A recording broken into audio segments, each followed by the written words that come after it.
Skip Atwater, welcome to the show. Thank you very much. I have heard a lot about you from several of the previous guests. I've read about you. I've seen documentaries about you. You're a hard man to reach. Been trying to make contact for quite a while, and Joe and Scooter finally they were the ones that made the connection. So I just want to say thank you to Joe and Scooter. I'm glad to be here. It's an honor to have you here. But everybody gets an introduction here, so we'll knock that out first. Frederick Holmes Skip Atwater. You were a counter spy during the Cold War era where you used your natural psychic aptitude as a U.S. Army counterintelligence special agent. You played a key role in the remote viewing intelligence program now known to the world by the code name Stargate. For 10 years, you were the operations and training officer of this secret remote viewing program. You recruited and trained an elite cadre of professional intelligence officers to do remote viewing for the Department of Defense and various members of the national intelligence community. After retiring from the Army, you became president of the Munroe Institute in Virginia. In your book, Project 8200, UFO UAP Bases and Activities, the original remote viewing transcripts, you show us the results of Pat Price's famous exploration of 4 mountains around the world where Price believed UFO bases were located. You're the author of Captain of My Ship, Master of My Soul, Living with Guidance. You have been featured in several film documentaries, including Ghosts in the Afterlife, A Scientific Investigation, and Third Eye Spies. Sure, I'm missing quite a bit there, but that's quite That's a big pile, is what you got. That is. But, I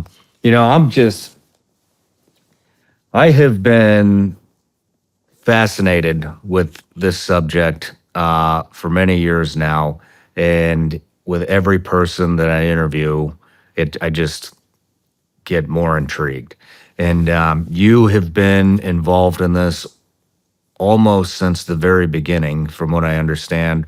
And so some of the things that two main things I would like to do in this interview is, one, to cover your life story and how you kind of got involved in this.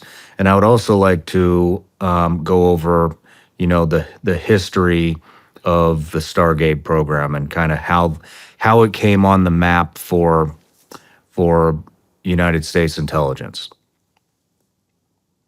Yes.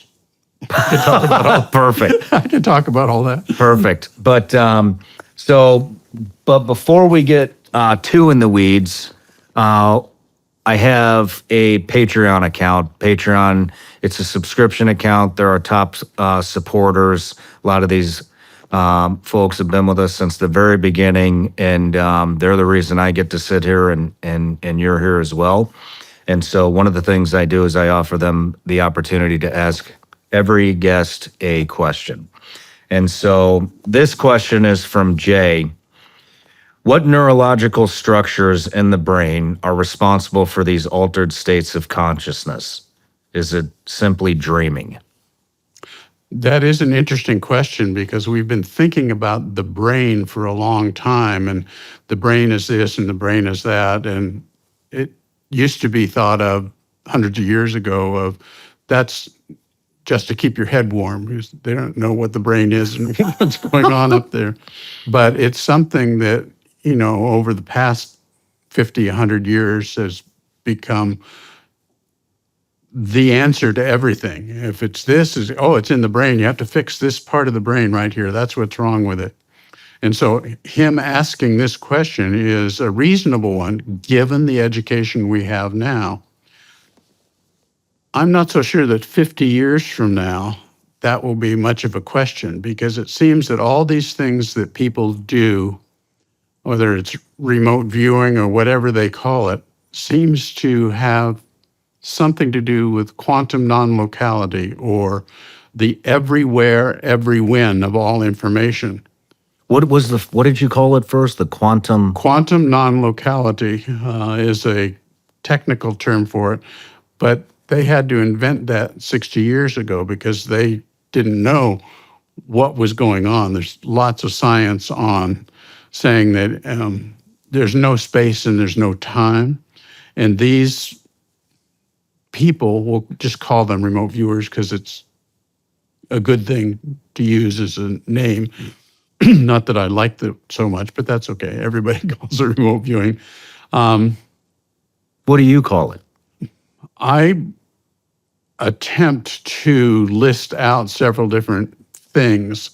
Are you psychic? Is that the word that one should use? It's a word that people toss around a lot. Are you clairvoyant? Are those words that you toss and pass around? But Ingo Swann kind of coined the word remote viewing because when he went to work with Stanford Research Institute, they didn't want to say, well, we're training psychics here. And no, let's just call it, remote viewing. That would probably be better, which I've gotten sidetracked in talking a lot here, but it's not really remote viewing because there's nothing that's remote. Everything is all one thing. That's the quantum non-locality. So these people that are doing the remote viewing have the ability to perceive everywhere and every when. And some of them decide to call it this and call it that and call it this. But it looks an awful lot, at least for the next 50 years, to be quantum non-locality. And I limit that 50-year thing because each unit of time, like there is no time, right? Each unit of time we go through, suddenly things are different. I mean, wasn't the Earth flat at one time? And wasn't everything orbiting around us? No, it's us going around the sun. That's an interesting idea. And those kinds of large breakthroughs in science takes a while for us to figure them out. And generations to figure them out. So I can only think that maybe in the future generations, it won't be what we think it is now. Makes a lot of sense. Makes a lot of sense. So back to the original question. So it's not a dream. Well, then we've defined something called a dream. And by using the word dream, we all tell ourselves, oh, that wasn't really real. It was just a dream. Perhaps it's a different kind of knowing, and it's coded. When you have a dream about this, this, and this, so what that really was is how important things are to me when I think about this, and I had a dream about it, and it reminded me when this happened and that happened. I don't think there's anybody who really knows what a dream is, except that they go, oh, it's just a dream. Don't worry about it. So this is interesting. And I know this is going to tie into your childhood too, I think, but do you think that every dream needs to be deciphered and dissected and decoded? If you mean just tell my wife what my dream was, I think that's a good thing to talk about. No, I don't think that it's a thing to be decoded and figured out, and you should go see your psychiatrist and say, I need help understanding this dream. I don't think that. It's a matter of, obviously there are people who have real problems with that, and they should see the proper help things. But it's not, it's a passing thing, When you talk, what was the terminology again? Quantum non-locality. Quantum non-locality. So that comes from quantum physics, which is a brand new thing, only 60 years old, and making it simpler. There's no space, no time. Everything is everywhere, every when. And I'm going to go too far on this. People turn the channel off. Like I said, oh no, they're not going to turn the channel off. Because reason I'm asking is I don't understand. I've tried to talk about this so many times, and it's just over my head. And so when we say there's no space and no time and everything's happening all at once, in the now, correct? Yes. What does that mean? So what was yesterday? If there's no space, no time, there's no yesterday. But it's past. There's no past and no future because it's all happening at once. But how? Because that's the way it is. It's a very interesting thing to ask those questions because many, many, many different people, thousands, millions of people, and different cultures have come along and tried to answer all those questions. So I think what that means is that's the right question. The fact that they can't answer it, but in what I've been doing for a number of years says that this information we get can only have come to this person one way. And that's the fact that they know this because they didn't read it in a book. They know this because they didn't get a phone call saying, you ought to watch out for this. They got a message from beyond space and time and came up with some information that proved to be true. So if everything's happening all at once, all the time, and there is no time, then that means you could break a millisecond down into a nanosecond and break that down, and it just continuously, it never ends. You can just keep dissecting. And so does that mean, where is all this happening all at once? That means everything's happening all at once. So that means what I just said 2 seconds ago is happening again, correct?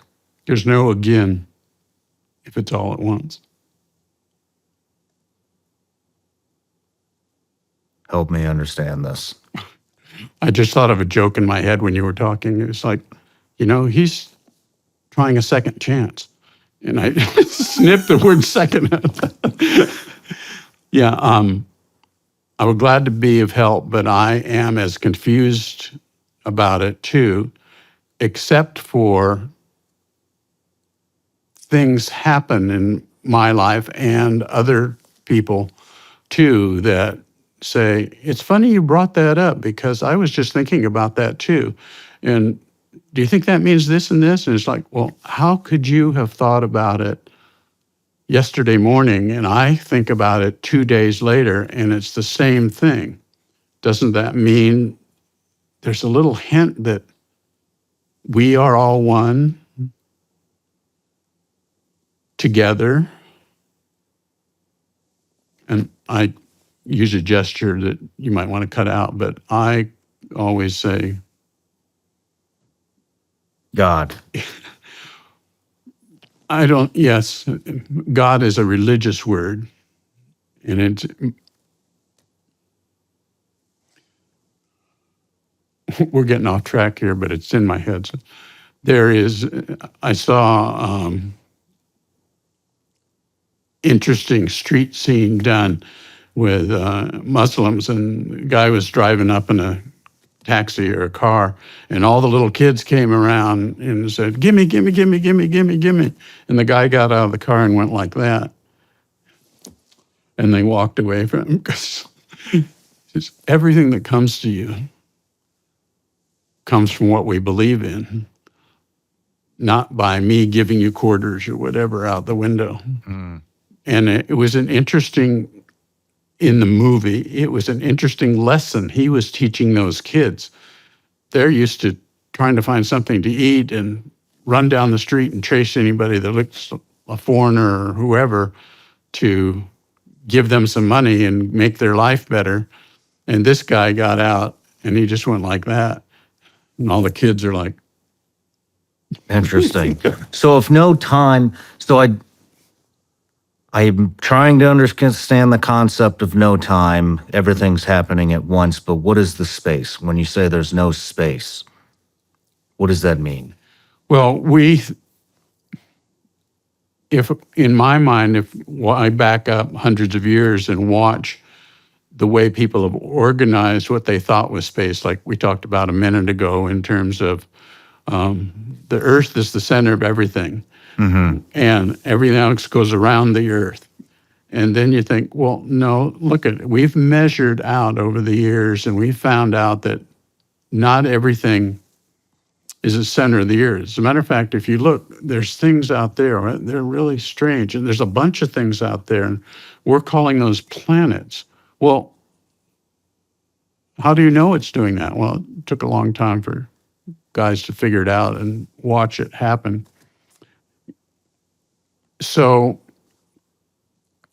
we are beginning to think now that this thing we call space is infinite. There isn't a place where, well, when do we stop having planets and suns and stars?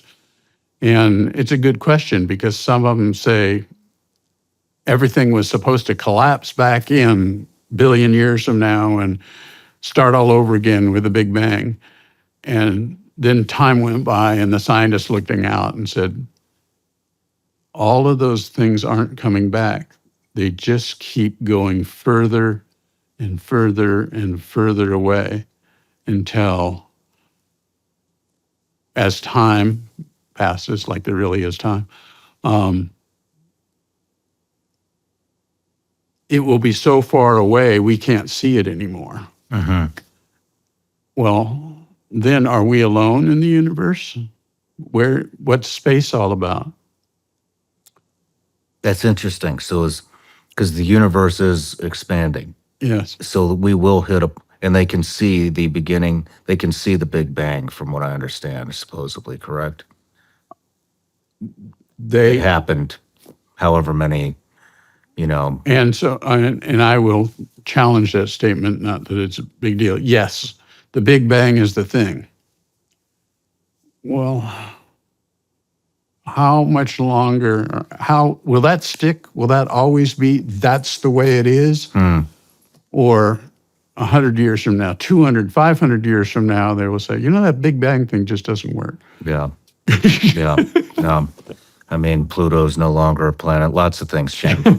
But I'm just always fascinated in the subject. I'm trying to wrap my head around it, and I just don't have the IQ level to comprehend it. Well, no, I think you're the one that's supposed to ask those questions and share those answers with the world around you. That's who you are. While we may have won this election, the fight to restore our great nation has just begun. Now is the time to take a stand, and Patriot Mobile is leading the charge. As America's only Christian conservative wireless provider, Patriot Mobile offers a way to vote with your wallet without compromising on quality or convenience. Patriot Mobile isn't just about providing exceptional cell phone service. It's a call to action to defend our rights and freedoms. With Patriot Mobile, you'll get outstanding nationwide coverage because they operate on all 3 major networks. If you have cell phone service today, you can get cell phone service with Patriot Mobile with a coverage guarantee, but the difference is every dollar you spend with Patriot Mobile helps support the First and Second Amendments, the sanctity of life, and our veterans and first responders. Switching is easy. Keep your number, keep your phone, or upgrade. Their 100% US-based customer service support team will help you find the perfect plan. Right now, go to patriotmobile.com/SRS or call 972-PATRIOT and get a free month of service with promo code SRS. Switch to Patriot Mobile today and defend your freedom with every call and text you make. Visit patriotmobile.com/SRS or call 972-PATRIOT. I know everybody out there has to be just as frustrated as I am when it comes to the BS and the rhetoric that the mainstream media continuously tries to force feed us. And I also know how frustrating it can be to try to find some type of a reliable news source. It's getting really hard to find the truth and what's going on in the country and in the world. And so one thing we've done here at Shawn Ryan Show is we are developing our newsletter. And the first contributor to the newsletter that we have is a woman former CIA targeter. Some of you may know her as Sarah Adams, call sign Superbad. She's made 2 different appearances here on the Shawn Ryan Show. And some of the stuff that she has uncovered and broke on this show is just absolutely mind-blowing. And so I've asked her if she would contribute to the newsletter and give us a weekly intelligence brief. So it's going to be all things terrorists, how terrorists are coming up through the southern border, how they're entering the country, how they're traveling, what these different terrorist organizations throughout the world are up to. And here's the best part, the newsletter is actually free. We're not going to spam you. It's about 1 newsletter a week, maybe 2 if we release 2 shows. The only other thing that's going to be in there besides the intel brief is if we have a new product or something like that.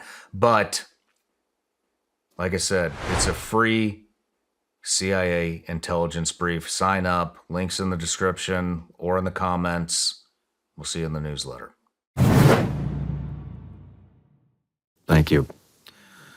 Well, Skip, let's get into your story real quick before we do. Everybody gets a gift here. Oh, yeah? Nothing crazy, just a little something for the ride home. Those are Vigilance Elite gummy bears. Oh, boy. Yeah, I hope you like candy. Real treat. Yeah.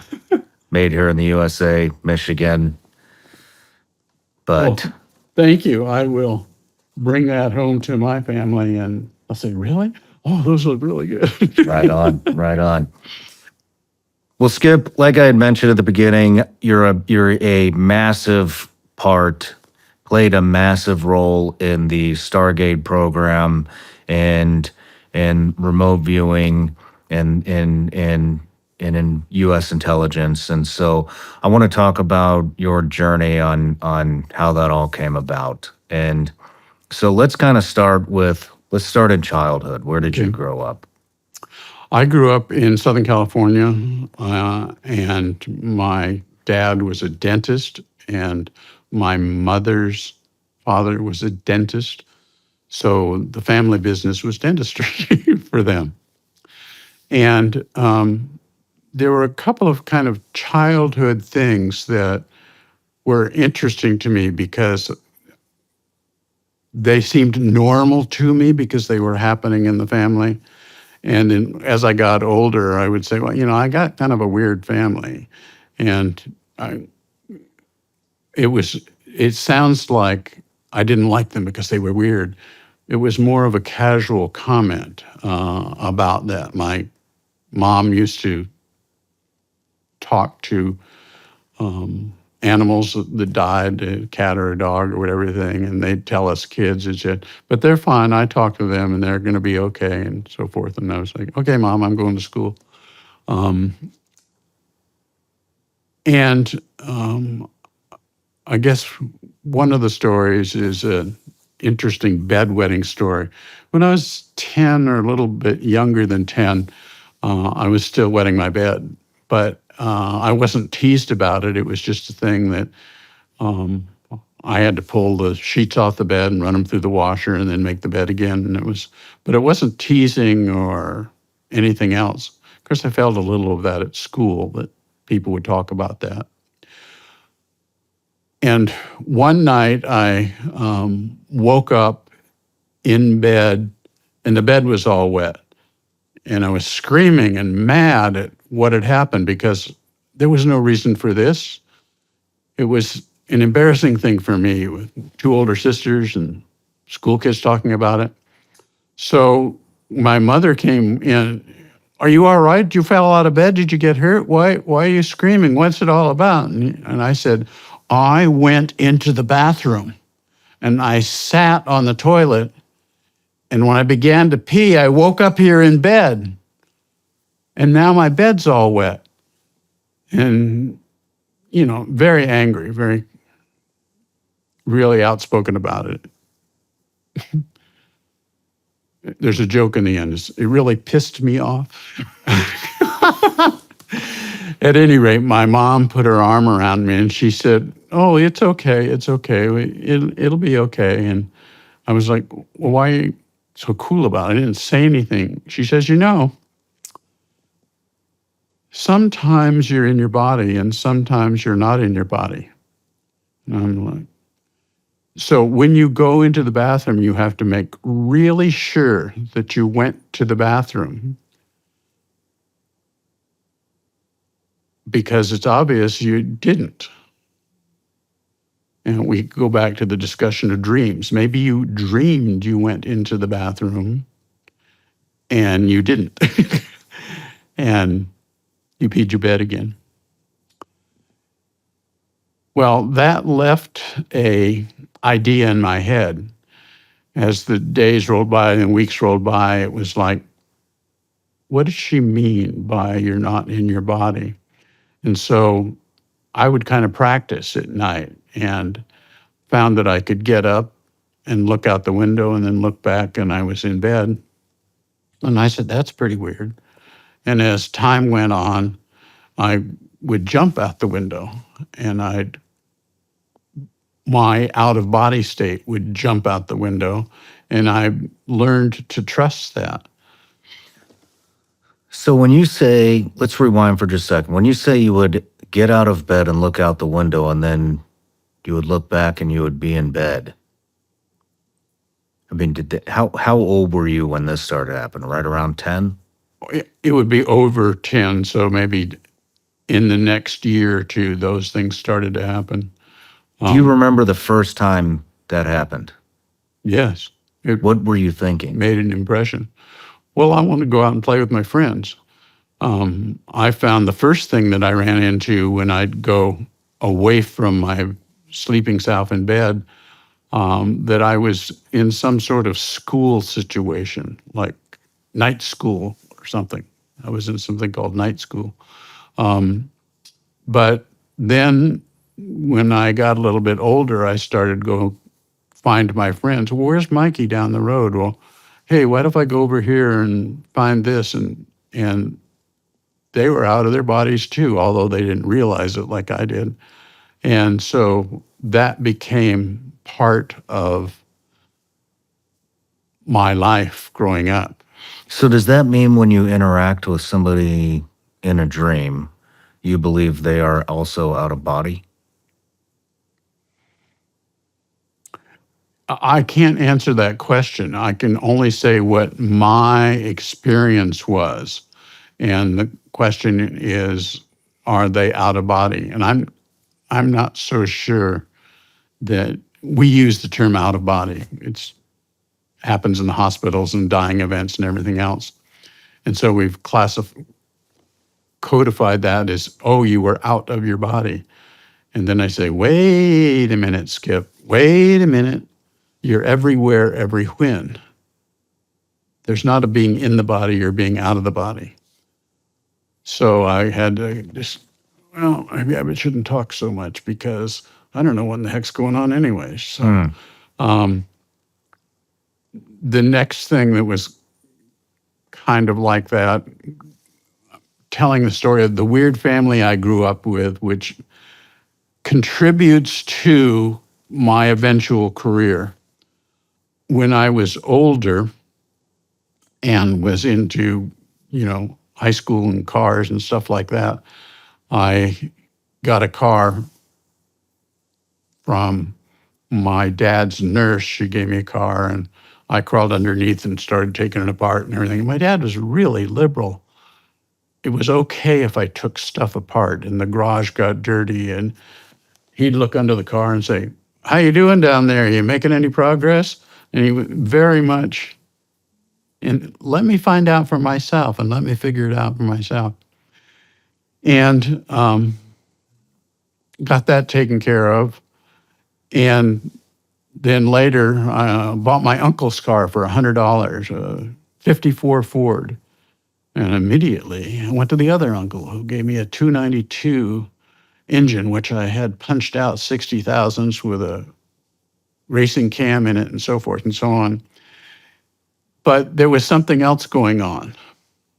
I could look at the car laying underneath it and look at it and say, oh, I see what's wrong. The exhaust pipe bracket is loose. And it wasn't something that I could see physically. It was like I could see through it. And later in life, I learned they had a name for that called remote viewing. And I was like, well, that's pretty weird. I guess when you go to a mechanic to get your car fixed, that's why our mechanics know what's wrong with your car, because they can do that, just like I was doing with my car.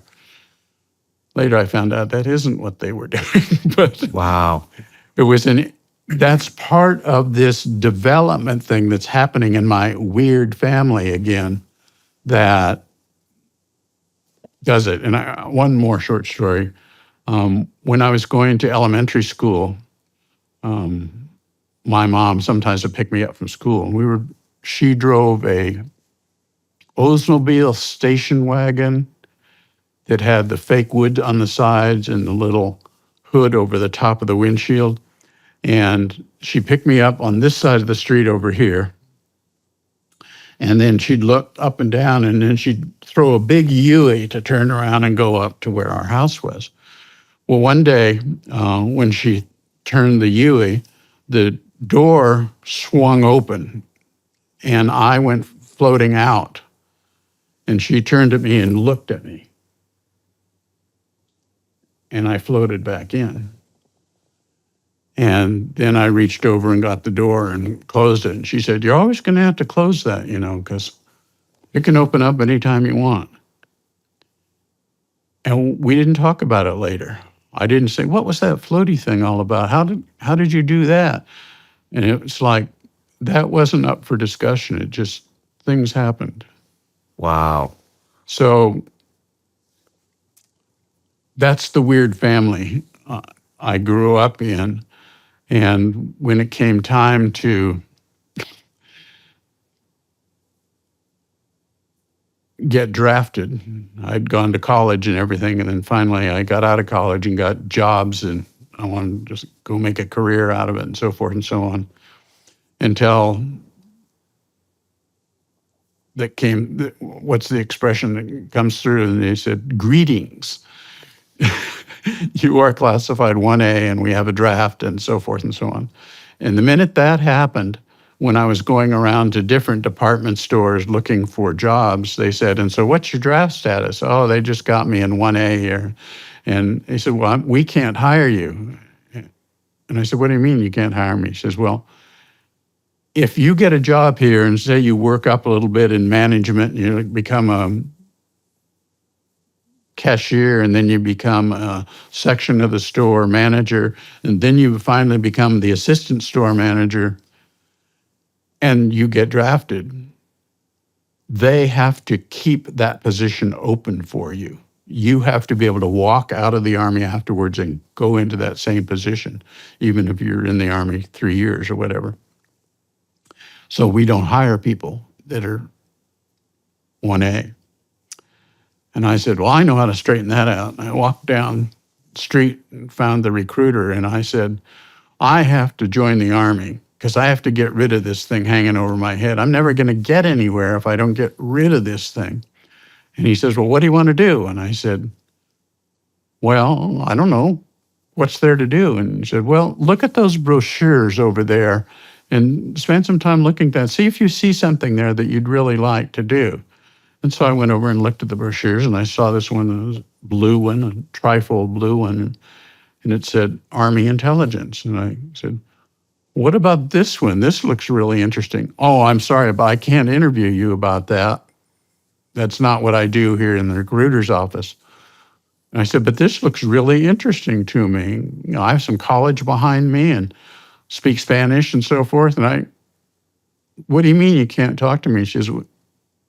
He said, if you really want to know about that, I have to make an appointment for you down in Los Angeles to see some agents down there, because they're the ones that have to decide whether they can accept you.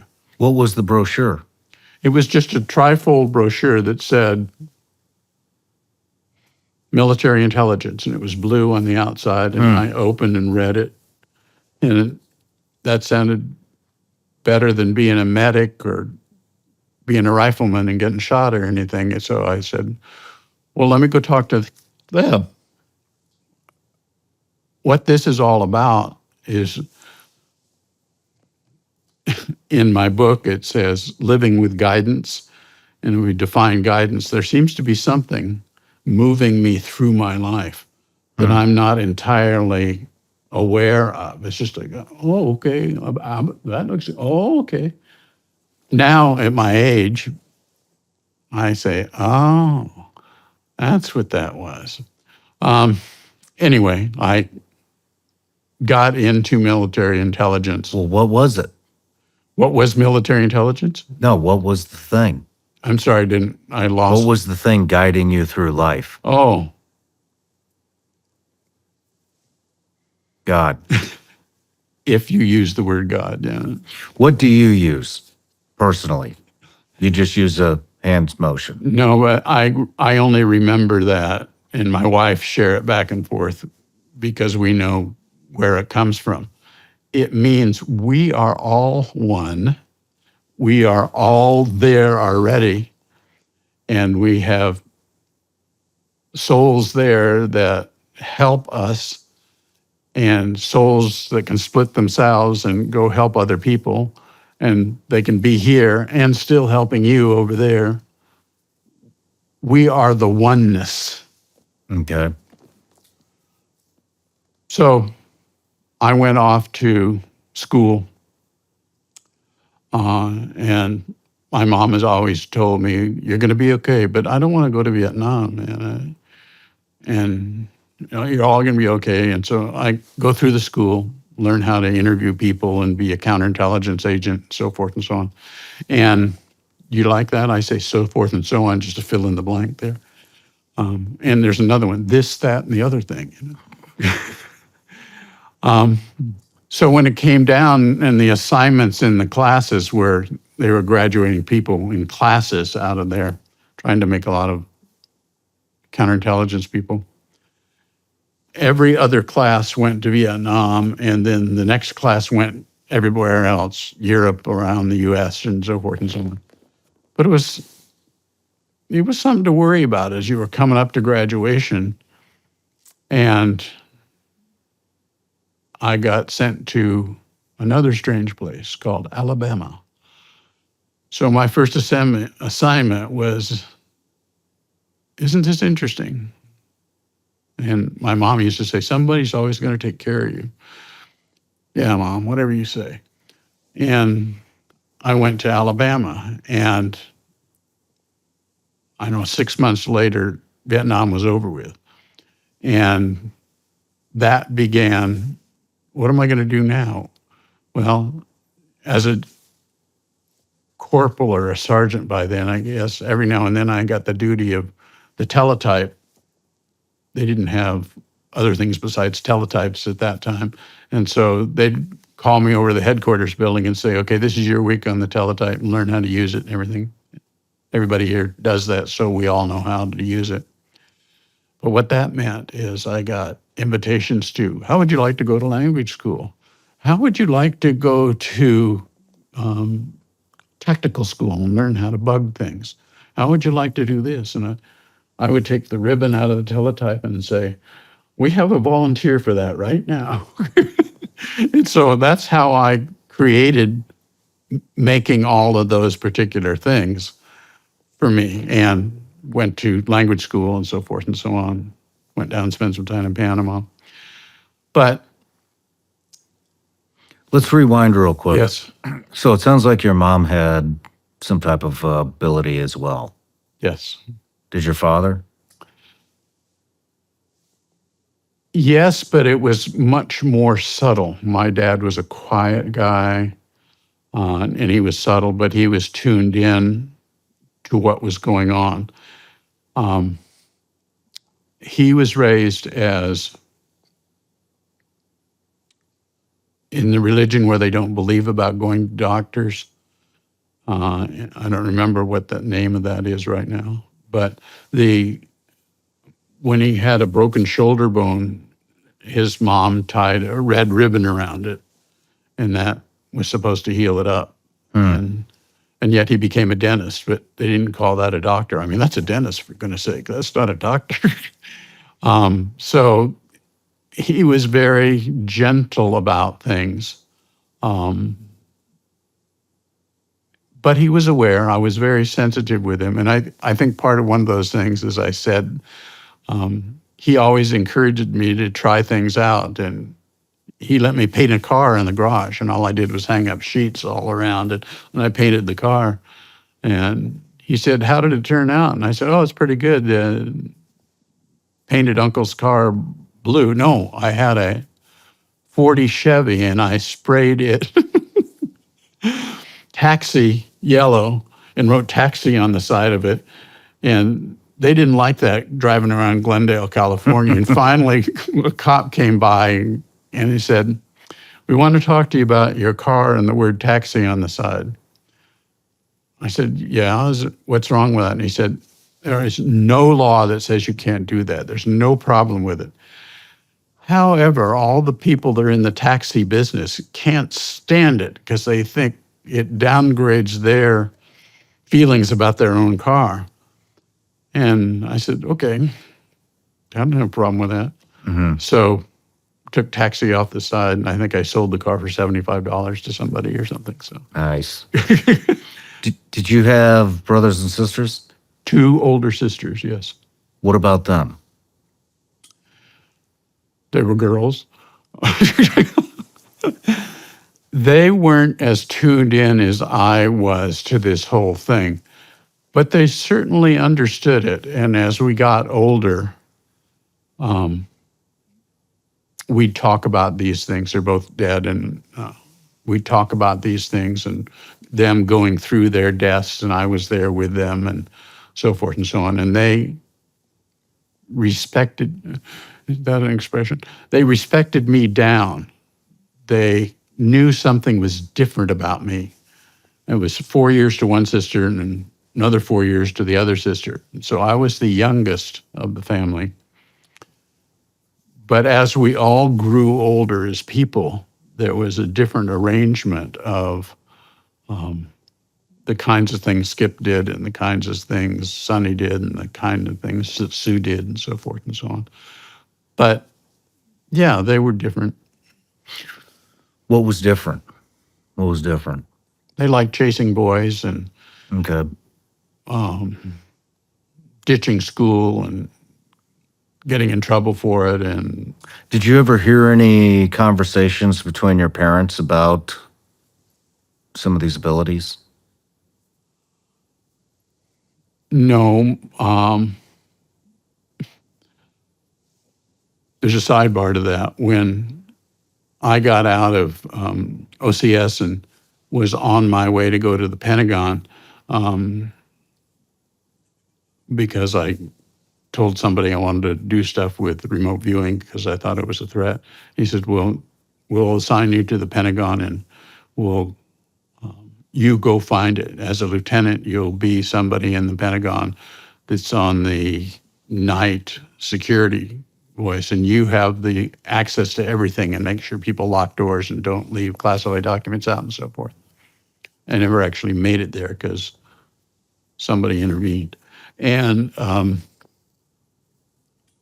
but the story about, did your parents ever ask you about things? When I told my parents I was moving out to the east and I would be in and around Washington and so forth and so on, and in the Pentagon and so forth, and she said, "Oh, well, if you're moving out east, you should look up Bob Munroe." And first of all, I didn't know what a Bob Munroe was. I had no idea. And so my thinking in my head was, do you know how many millions of people are on the East Coast? I don't know somebody named Bob Munroe. And what is she talking about anyway? And so I'm nodding to my mom, yeah, sounds like an interesting idea. Who was this guy? I didn't know.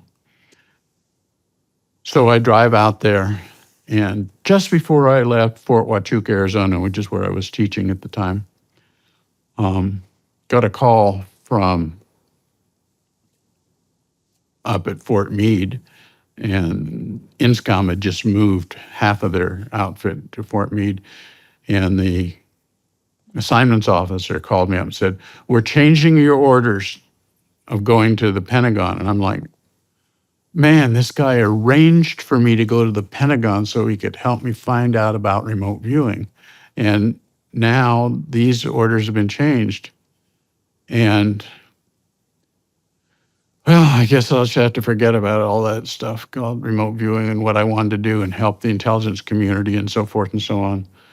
And so I got reassigned up to Fort Meade and went behind the green door, as they say, is Real quick, before we get into Fort Meade, how did you find out about remote viewing? Through the Army and Thank you. inside of Army intelligence. Thank you.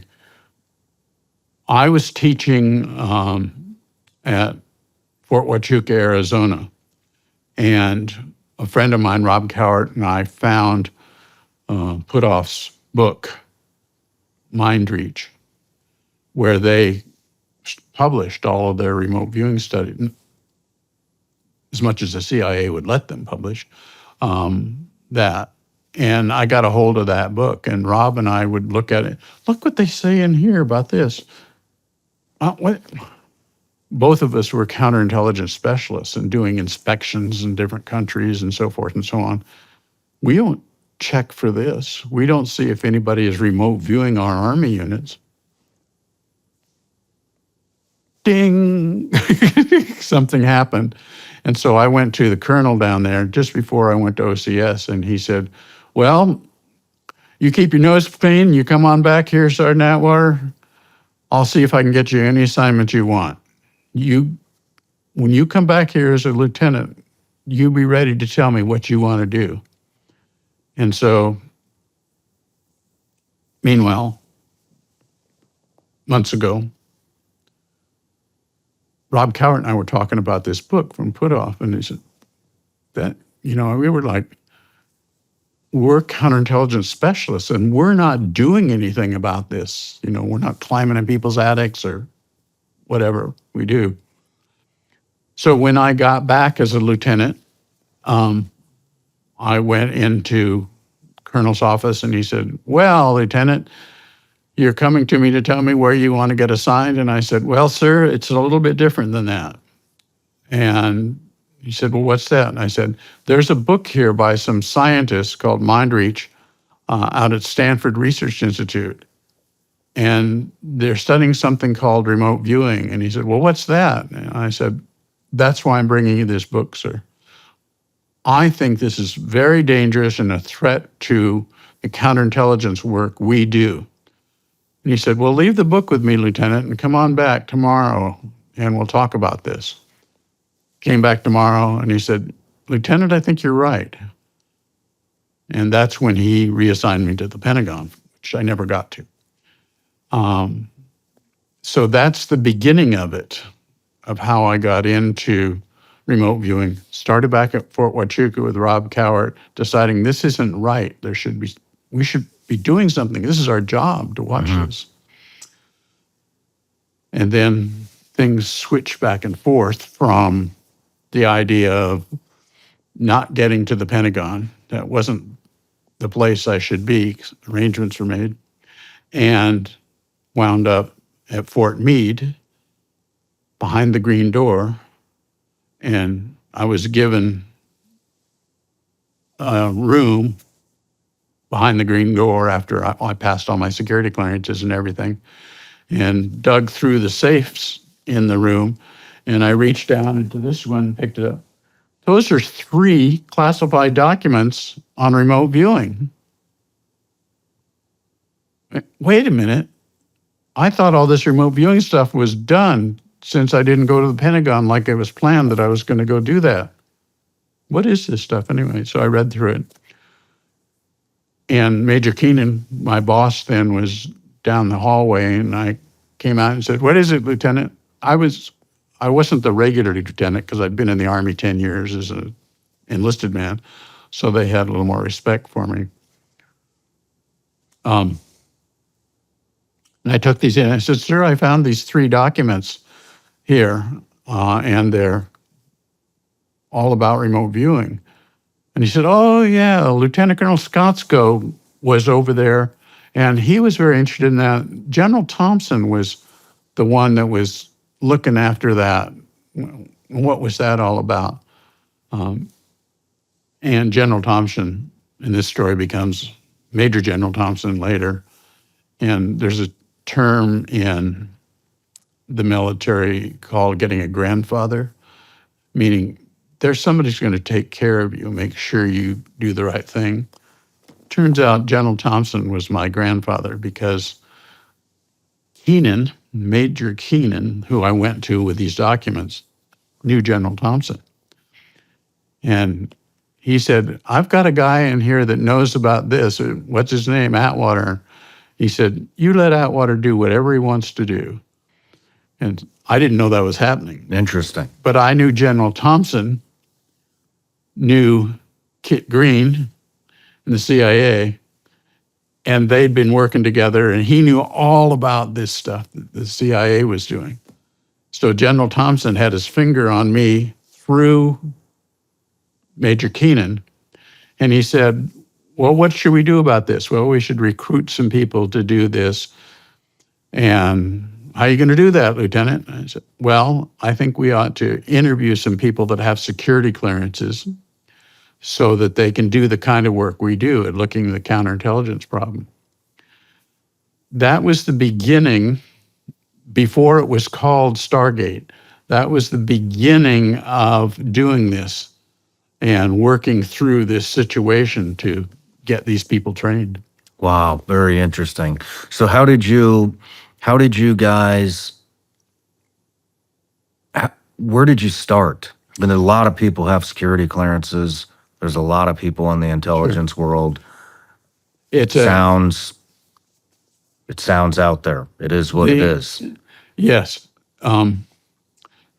First, what we decided to do, myself, Major Keenan got another officer in and was going to be my boss because I was just a lieutenant, and we needed somebody that was a lieutenant colonel to do this. And someone who'd been around INSCOM so that he could go talk to anybody he wanted and had lots of clearances and stuff. And so he was going to be my boss, and I was going to be the remote viewing expert, which I had to invent, but that's okay. And we decided that we should survey the people around the greater Washington, D.C. area that were in INSCOM. And we thought, well, they have to be assignable. They can't be, there's a lot of people in the Army that I need to do this job now so I can get promoted then, and I need to do that job here, and we need to do that job there. And they build up a career pattern of jobs that they have to work up promotion. We had to find somebody that didn't think that way. So we looked at a pool of about 200 people around the greater Washington, D.C. area that were Army people and civilians, male, female. And we took newspaper clippings that talked about people who had a near-death experience and people who had this happen to them, and newspaper-type reporting of psychic stuff. And we'd take it to him and say, the boss has asked us to come around and see whether or not people would think some of these people could help us in the Army some way. If they can do what they say, maybe they could help us in the Army some way. And we would both ask questions, my major and myself, that time just a lieutenant, and this one would ask, and then this one would ask, and we'd see if they would agree. And then we would say, well, let's talk to them a little bit further. And then when we finished that process, we told SRI what we're doing, and they made an arrangement to do a exposure of these people, and we were going to pick 3 people. And I tried to use the word to train. He said, oh, no. We don't train people. We evaluate people, but we don't train people. Okay?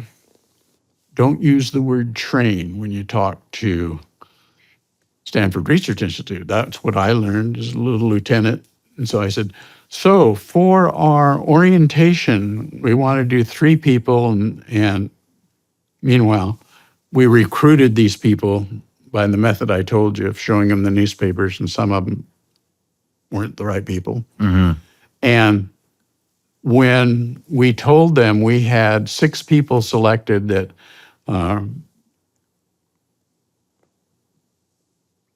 no, it was like 6 or 8 at that time that we brought in. They didn't all stay. They said, well, I thought I wanted to do this, but my wife wants to move and I can't do it, and so forth and so on. Put-Off and Targ heard about it and they said, well, we want to interview them. We don't want you to select which ones. We want to do the interview with them to see if they're suitable for our evaluation.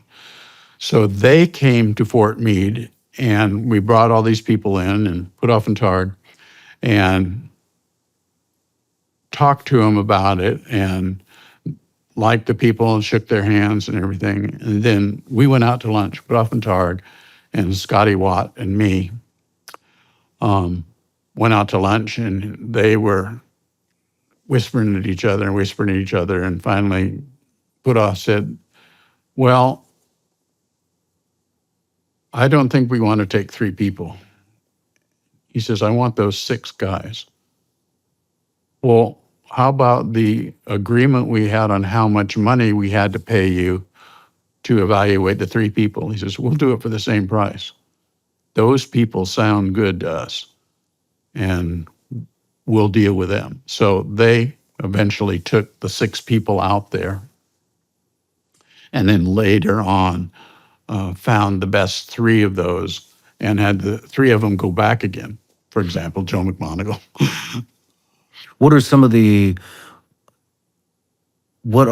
evaluations that you guys were conducting to find the best candidates?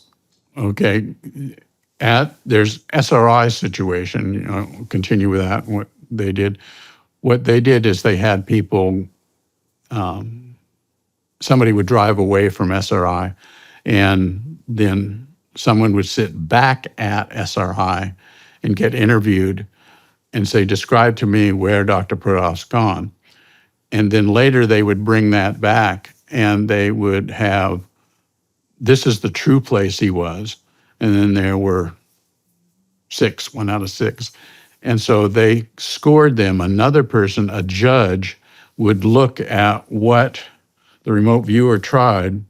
I can't make 10 into 6, can I? That doesn't work. And he would score them. No, it's not that one. This wasn't a racetrack. It might be that one. That's kind of a museum-like thing. And so they would rate these things. And they got 80% correct matches. For example, on Joe McMoneagle. No, it was on the 6 altogether, meaning that the judge who didn't know where they'd gone or what was the actual thing about. And that is how we scored and decided who we were going to choose, and chose the ones that had the best to, start out. Were any of these 6 people surprised that they were chosen? Were they, I mean, how do I describe this? Was anybody surprised at the program and surprised in the reasons you're evaluating them for? No, they already signed up for the program when they came in, and they, signed secret certificates of, don't tell anybody about this. Your boss doesn't know what you're doing, but he knows that the boss tells him he has to go to Fort Meade today to do something, and he's doing it for me. So they were on board with the program, and they heard about going out to SRI, and we had those classified documents, for example, and they looked at those and they were interested in going out there and doing that. What was in the classified documents? There were a couple of them on Project Scan-8. They were things that had been done before, things that the Soviets were doing, and was the first beginning published evidence that, not the stuff that the CIA knew, but it was the beginning of Department of Defense stuff that was published, that they had been looking at lots of people around the world that are doing this thing, and why aren't we doing this? Do you know how we found out other intelligence agencies and countries were doing this? Spies. Who was the first one to adopt this? I don't know the answer to that. I don't know the answer to that. And I probably would have to say, I can neither confirm nor deny if I knew. What were they? I'm the lieutenant that discovered this stuff in the safe, went and talked to Dale Graff and so forth and so on. What were they? Can you tell me what they were remote viewing inside the U.S.? I don't know that. Okay. But it grew into something else. I mean, Joe's gone over there and been with the Russians and talked to them and played with them, and they played with him and so forth and so on. Yeah. Yeah. Okay. So 6 guys, six people, you guys took in. What happens then? Well, they after they finished this evaluation, we had started working at Fort Meade with doing little outbounder things and practicing and so forth and so on of what was going on. So Scotty Watt would drive out in a car to someplace, and then I'd sit over in the operations building and interview them about, describe where Scotty is now. And they would sometimes get hits and sometimes not get hits, which was good for Scotty, because when they'd get a hit, he would say, I wasn't so sure this stuff worked, but I was the one that went out there, and they described the tower I was on and such and such. So it was fun for him. I'll bet that would be a very unique experience. So I just want to tell you, we were working with the people, and they, some of them came and lived in our offices there at Fort Meade, and others would come from someplace, and we'd make an appointment for them to come. One of those was Joe McMonagle. He was working down in the Washington area, and we'd say, can you come up on Tuesday and Friday? And so he would say, well, if you arrange for my boss to tell me where I have to be. Yeah. And so he was part of that same thing, testing it out for himself and us testing how to run this thing. And 3 others, SRI wanted them back, and they had some things that they wanted to try out. Can you read with remote viewing? How about if this happens, or how about if that happens? What about if it's underwater? Would underwater stop it? And none of those things mattered. Interesting. And or distance and everything. And one of the interesting things that happened as time passed, there was Pat Price was remote viewing for them at SRI. And he had one target that he talked about, which was water tanks. And there's tall tanks, and there's 2 water pools down here. And it's a sewage processing plant. And so when they went down to look at the sewage processing plant, hopefully so the remote viewer could learn things he missed. Well, how come he didn't talk about the red building or whatever? Turns out that it was a swimming pool. And it was like, well, you did get the water, but there's these big towers of the sewage processing plant, so forth and so on. No space, no time. 75 years later, long after Pat Price himself died, the Menlo Park local government published a book of all the things that had been going on for years and years and years. And Russell Tarr got a hold of one and opened it up, and he was like, 75 years ago, that coordinate was not a swimming pool, but a sewage processing plant. And there was the pictures of the towers and everything. And so they started thinking about this differently. First they were like, oh, that remote viewing was 20 blocks away. That remote viewing was when you went on vacation. That remote viewing was 3,000 miles away. And then this thing came up and it was, remote viewing is outside of time. Pat Price never knew, because he died, 75, that was a sewage treatment plant. Wow. So it was an awakening to the scientists to say, there's something more here that's going on than what we think we're doing at SRI. Very, very interesting. I mean, what is time then? What is it?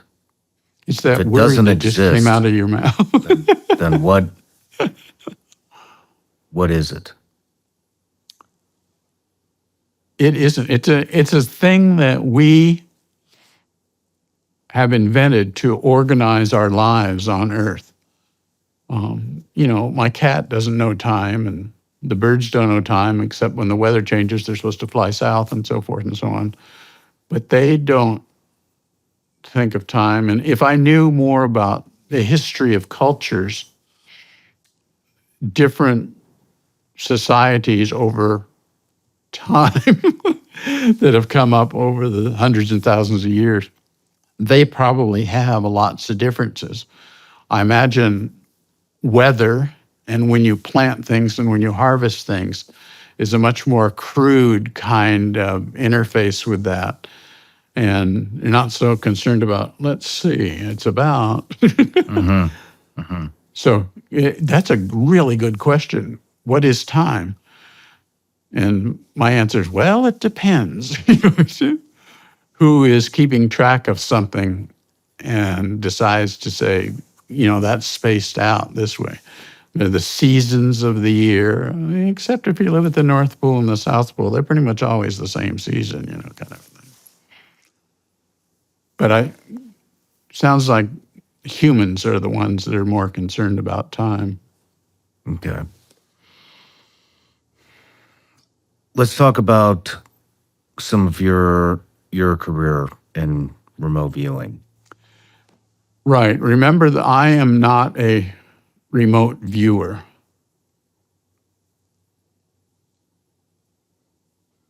I was the guy who taught other people how to do this thing called remote viewing and used my education in psychology to understand how people behave and how to reward them and encourage them and so forth. But I am not, by the definition of what a remote viewer is, I'm not a remote viewer. But you do have abilities. Yes. But I don't generally, and I wouldn't say my abilities are remote viewing. And I generally try to stay away from that topic because I want to present myself.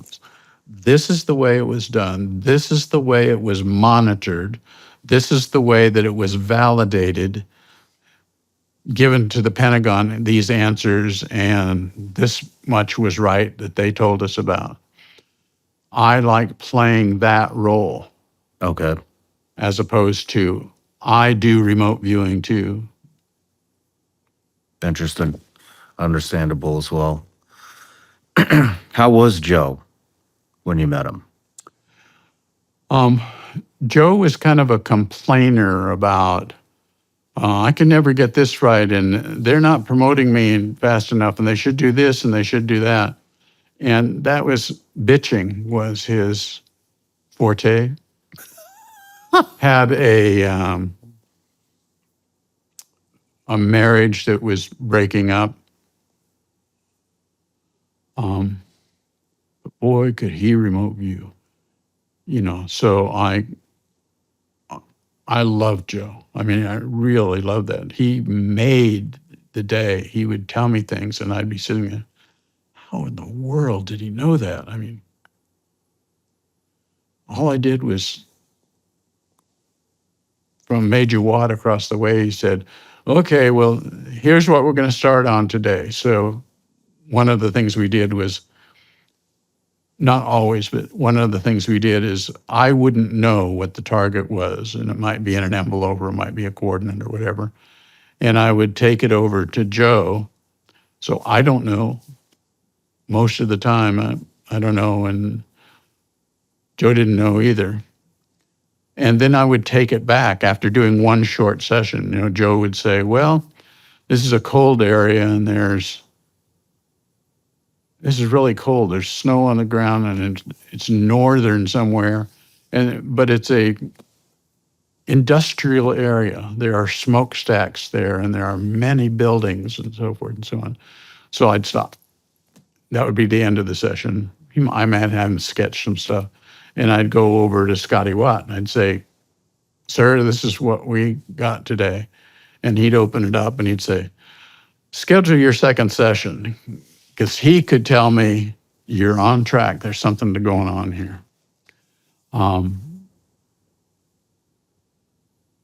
So it's an interesting situation. I have to diverge a little bit.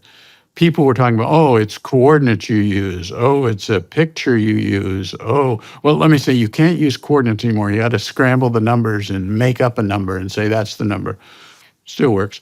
And how about this and how about that? What I really think right now, maybe tomorrow will be something else, but there was a trust between Joe and I. When he and I were in that room, I didn't fool around with him. He knew that I knew the questions that the Pentagon needed to know. So I'd say, Joe, do you want to hold the envelope? Joe, do you want to hear the coordinates? No, because over the years, there was a trust build up. I'm in that room with him to do one thing, and that's answer some questions from the Pentagon. What kind of questions was the Pentagon interested in? Oh, lots of different things. Can you tell us, we've watched in Europe as the Soviets are moving their tanks forward, like they're going to go past the Fulda Gap and so forth and so on. Can you ask where this is right now? And Joe would be able to say, well, yes, I see them moving, but they're all parked in garages. And so they would fly another satellite over. Yeah, they're all parked in garages. I don't think we have anything to worry about. There were many, many things that the Pentagon wanted to know. Somebody would have a particular problem that they're trying to resolve. And is it this? Is it that? I mean, you saw some of those things in the Third Eye video about things that they were asked, and our satellites that would go over every now and then. And then they said, we never knew that was there. Well, remote viewer told it was there, kind of a thing. So that grew too. There was, because of Scotty Watt knew a lot of people, and he could go to the Pentagon and go out to lunch with a guy and play golf with a guy and everything. And got to know that, you could tell Scotty something that you needed to know, and he would bring home the envelope. hand it to me, and I'd do sessions with people, and then we'd send it back to him. So that built up for a while.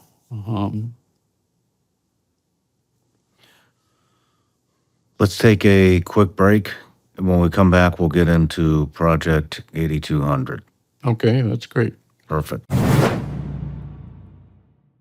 Join me and my special guest for the next behind-the-scenes experience exclusively available on Vigilance Elite Patreon. The behind-the-scenes footage is raw and uncut. This is as close to the set as you can possibly get. You can expect anything from off-topic conversations, studio tours, the final moments before the interview starts, and everything in between. The behind-the-scenes content is constantly evolving and will continue to bring you more as we grow. You can gain access for just $15 a month exclusively at Vigilance Elite Patreon.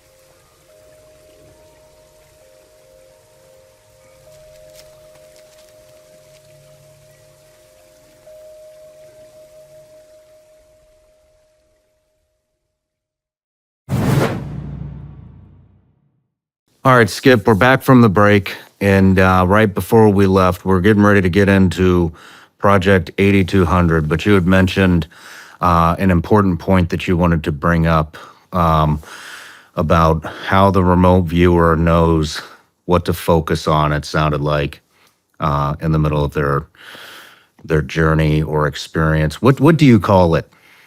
Yes. Is it an experience? I think it's the only words we can use for it in our mind, in our vocabulary, I think is probably an experience. I don't think intellectually they think they're going anywhere. They know they're sitting in the room with me, and so, but they're having an experience in some way. Okay. Now, they sometimes may describe, well, I'm going to go over there now, and I'm going to look at that. But we shouldn't take that too strongly. They're still sitting there next to you. So. Okay. Did you see that video about 3-eye spies or whatever that was, third-eye spies? I did not. Okay. So that's perfectly okay, but it has to do with the way I would tell a story, because otherwise I would say these things and you would say, oh, yeah, but you're not going to do that. Okay. Excellent. So I what I discovered recently, something that I had not given a great deal of thought about it, and I've been in this business a long time, and I was like, whoa, this means something, regardless of what happened. This means something. So the background to this is that in the days of Puthoff and Targ at Stanford Research Institute, they obviously had a contract with CIA, and Kit Green was the guy in CIA who was kind of watching them and was in charge of what they did. And then he would take the results that they would get in their evaluating and testing and studying under protocol this idea of remote viewing. And he would take and show some of the results to his people at the CIA. And they started to think, both Kit Green and other people at CIA was starting to think, how do we know that they're sticking with protocol? And how do we know that they don't have some other access to the targets that their remote viewers are getting? So he decided Kit Green, was going to come up with something that would prove to the other people that were questioning him.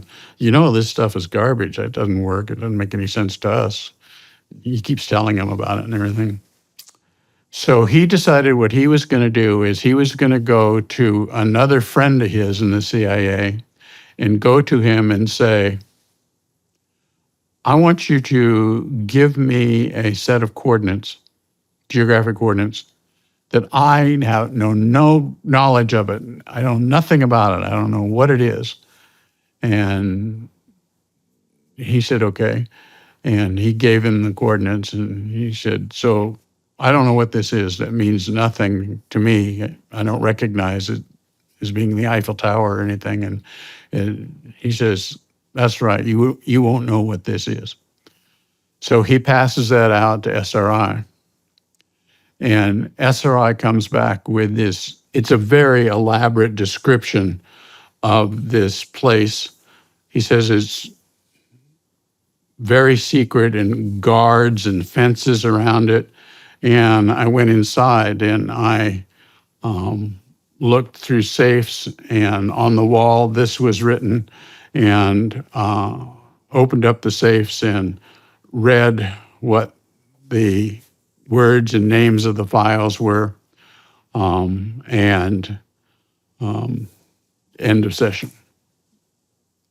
And so when he gets that back from SRI, he takes it over to his friend, whose name, by the way, was Dave, in the CIA at that time.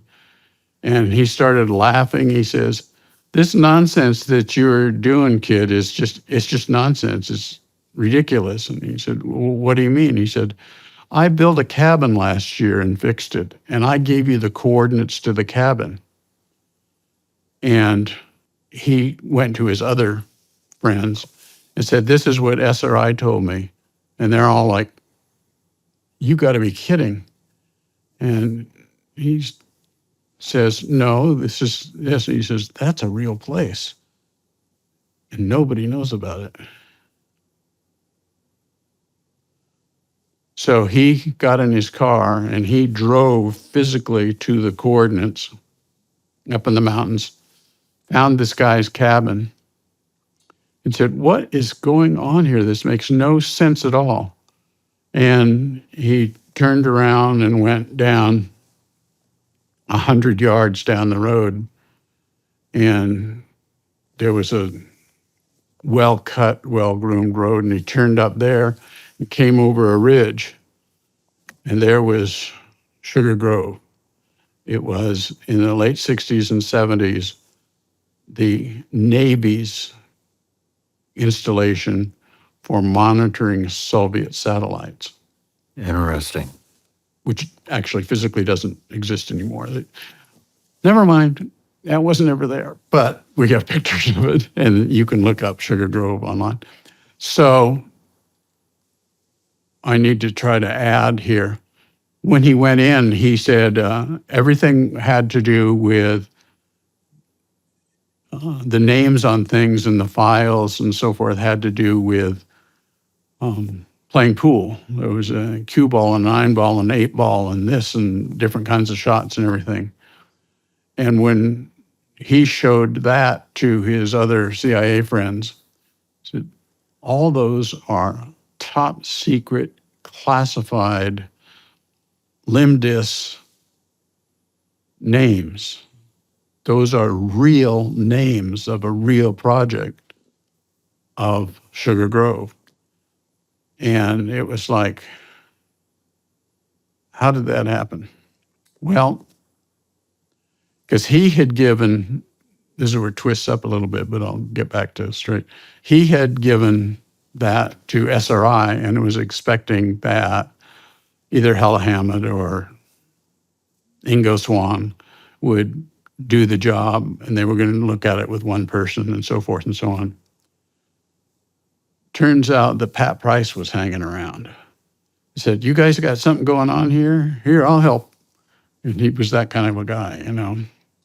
And it was Pat Price's work that wound up at Sugar Grove and read those names that were top secret password names for everything that that Navy installation did.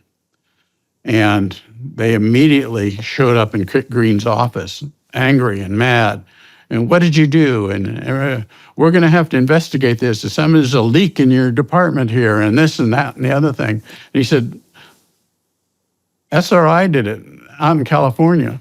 And then as sort of a joke and an enthusiasm when Puthoff describes this thing going on, he says, I'm trying to remember exactly what he says. Every law enforcement person in California showed up at SRI because they were really angry about all this information leaking out. Well, the point of this whole thing is all that stuff happened. It's very well documented. And what is it that when here was the target assigned by the coordinate, and over here was Sugar Grove. When he got sent here, supposedly, here's your coordinates, describe what's there. And, Puthoff and Tard are trying to do their best and get good protocols and everything. And it's a boring, I'm going to make up some words because I don't know what to say. It's boring.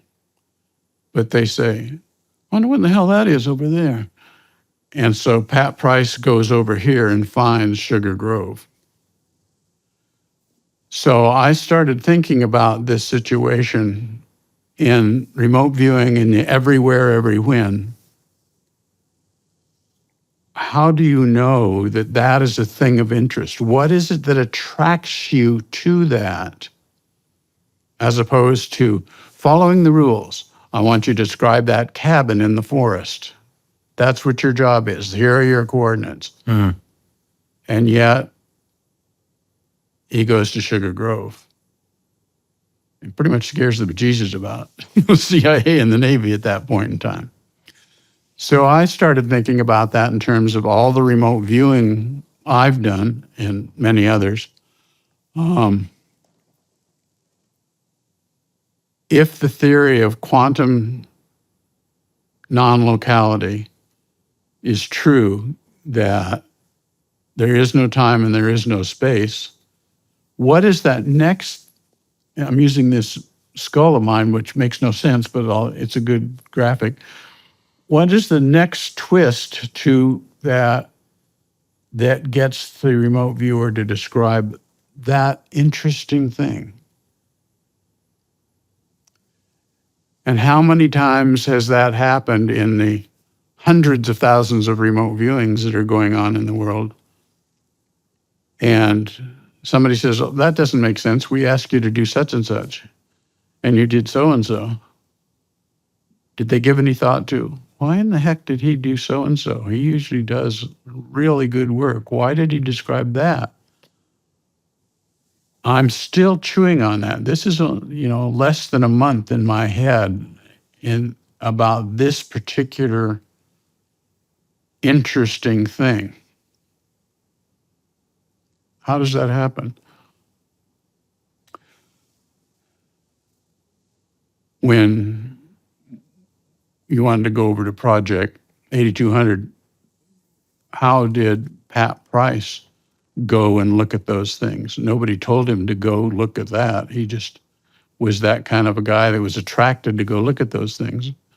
He says when you talk to him, we was a policeman down in Burbank, he said, the detectives would come in and they would say this, that, and the other thing. And he said, I'd kind of roll my head back and say, well, you really ought to check out this. You didn't tell me you guys checked on that. He said, okay. And he said he'd be unusually right about those every now and then. And so he kept headed in that direction. This Project 8200 thing was something that I did because Pat Price walked into SRI in his normal working there in the early 70s, having come up from originally down in Burbank. He then lived in Northern California. But he would come down to do sessions because Puthoff and Targ checked him out. And so he would go in and he would do things, but they had to control him because he was a gregarious, wild cat. Is that a good? He was just uncontrollable in terms of what he would do. And he came in and on Puthoff's desk, he said, "You might be interested in this. I've been interested in this for a while, and I've found 4 UFO bases around the globe. And so you really ought to look at it." And 4 UFO bases. Yes. And this just came in just completely random one day. This pad comes in and here it is. 4 Right. UFO bases around the world. Where were they? Or where are they? Yes, they're still there. This all happened 50 years ago, a little bit more than that now.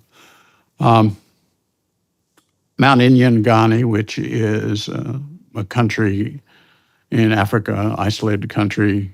Mount Hayes is up in Australia. Mount Perdido is on the border of Spain and France. And then there's one in Australia, which I can't quite remember the name of that up in Australia. Hayes is in Alaska, correct? Hayes is in Alaska. Yes. Okay. Zeal, I think, might be the one down in Australia.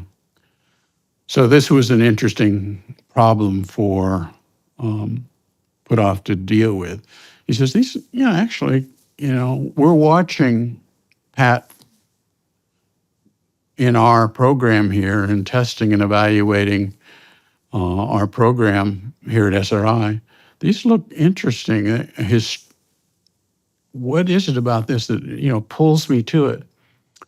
So it turns out that he calls up a friend of his called Ken Kress and says, Kit Green, and calls Kit Green. And they're friends from a long time ago when they were junior officers.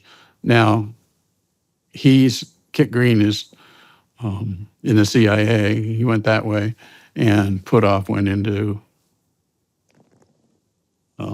being a research scientist, but they're really good friends. So he calls up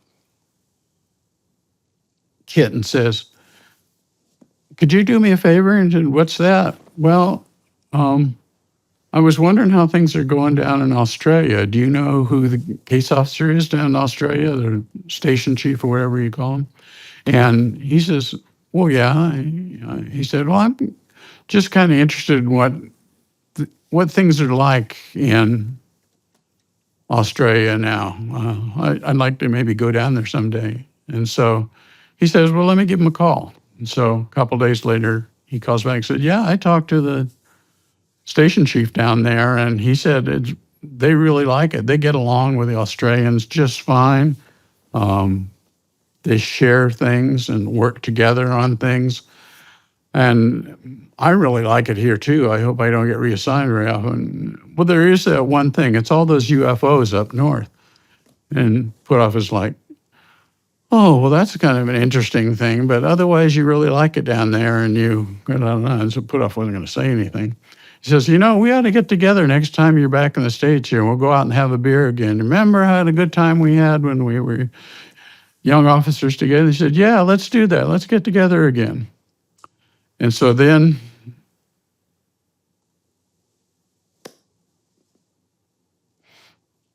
Puthoff had those on his desk and told Pat, "Don't ever do this again.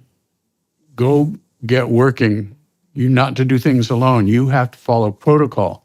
We're being paid by an outside agency, and we have to follow our protocol, else we'll get fired. So you need to not ever do this again. Only do the things that Targ is working with you in the interview room next door. You do what things we're telling you to do so that we're in control and we can tell the CIA what we're doing." That's a very interesting demand considering it's all done in your brain. That's telling you, I mean, essentially the same thing as telling you, don't think about these things. I'm your boss. I tell you what to think and how to think. Right. How did Pat respond to that? Well, I don't think I know the answer to that question, Okay. but he shrugged his shoulders, and I'm sure because of the maverick that he was, he didn't much care about what he said. And, Probably motivated him to do more. right. Who knows? My kind of guy. So anyway, Putoff keeps it in the drawer, and then he waits because this is a big hullabaloo and people whispering to other people in the office and and so he waits and he waits and he waits. Meanwhile, Putoff and I are becoming good friends. He, I would go out there and check on the training and check on this and everything, and they'd always take me out to dinner and do this and do this. And finally, I said, "You don't have to do this. I'm with you guys.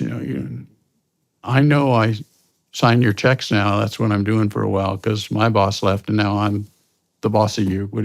I forget what you call that when you're the person, case control officer. I don't know. Anyways, so we became more friends after a while and could visit and talk about things without him doing his job of taking care of the guy that came from Washington and making sure we take care of that guy because he's the guy who pays us. He said, "Don't do that." And time passed, and he called me. I have a different program that I run back at Fort Meade, which I think I've explained in some of the papers I sent, is if you're not doing something because you're at war or having something you have to do, you're practicing on that. You're doing mock things that keep you in good training. Mm-hmm. You don't just lay around on the ground, you do PT and you do all the sorts of things. So I had what I called a challenge program that I did when I had remote viewers that, weren't too busy and they didn't have something immediately to do. I would come up with challenge targets, like send them to a very confusing museum that went around in a circle like that and see if they could figure that out. Because, you'd be looking at this direction, and then you turn around and look that direction, and it would pass, 50 years in time because you're supposed to walk through the museum and look at the things. So those were challenge type targets that I did, several different kinds. So I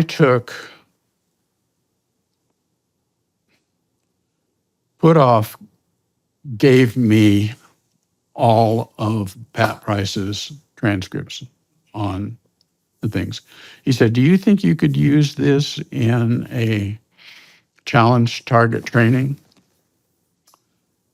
I didn't need the Pentagon to tell me to do it. I was the operations and training officer, and that's what I did, operations and training.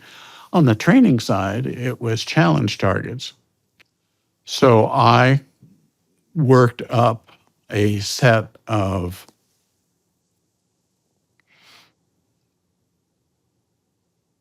plans for taking the transcript and creating the names of the mountains where these UFO bases were, underground UFO bases were, and then did a series of challenge targets.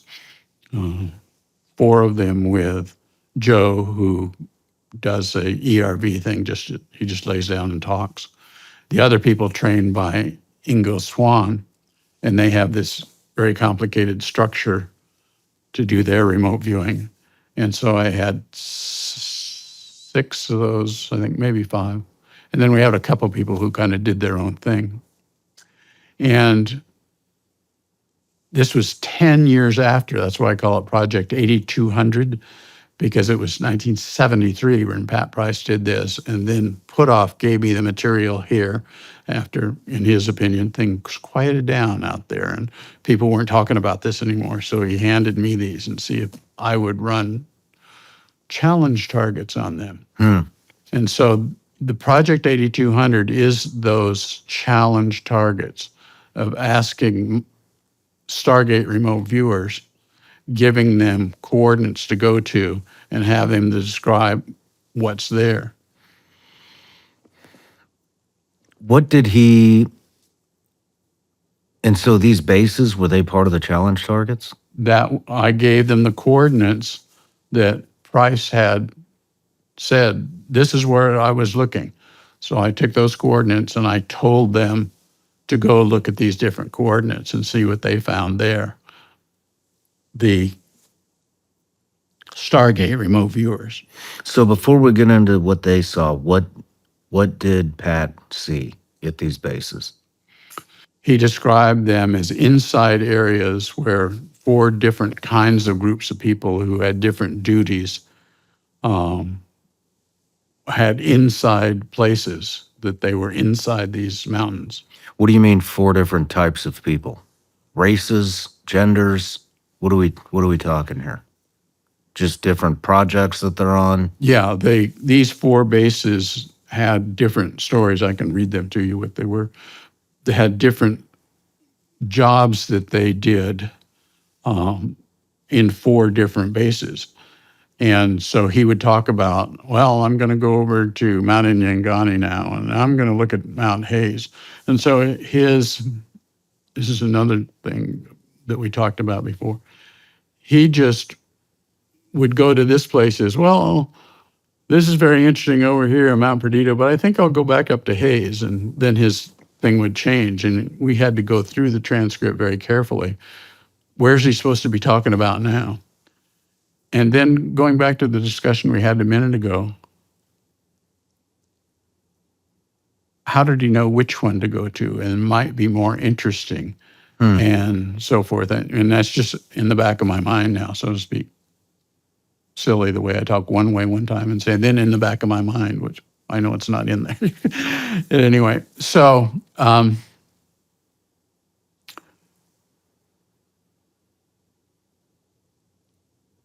the main thing that there was some interest in when some people would read this and say, oh my goodness, they're terrible, they're invading us, they can do this and they can monitor what our radio things are and they do this. And the single thing that Joe came up with this is, first he was worried about this whole thing in terms of him being a military man and wondering about what's all this going on here. But by the time he got through with going through all the targets, he says, they just don't want to be discovered. They don't want people around the planet to know that they're there. Mm-hmm. They don't want people hiking up the mountain and saying, hey, you guys, what are you doing here? Who's they? It depends on which thing you win. And I don't believe all of it. In other words, there's lots of things that they say. Mm-hmm. And like one of them is their home base is Mars. And I don't necessarily believe that, but other people have said something about that. So I'm looking specifically at the material I have and not adding in things that other people have said. So what is the material that you had on these 4 different locations? What were they? So we're moving to the next phase. And let me try to make sure I understand the question you're asking is that the only thing I had to start with was Price's transcript that Puthoff gave me, right? Mm-hmm. And I changed them into questions. So what was Pat's transcript specifically? What was going on at these 4 different locations? The one in Australia, Alaska, Spain, and the location in Africa.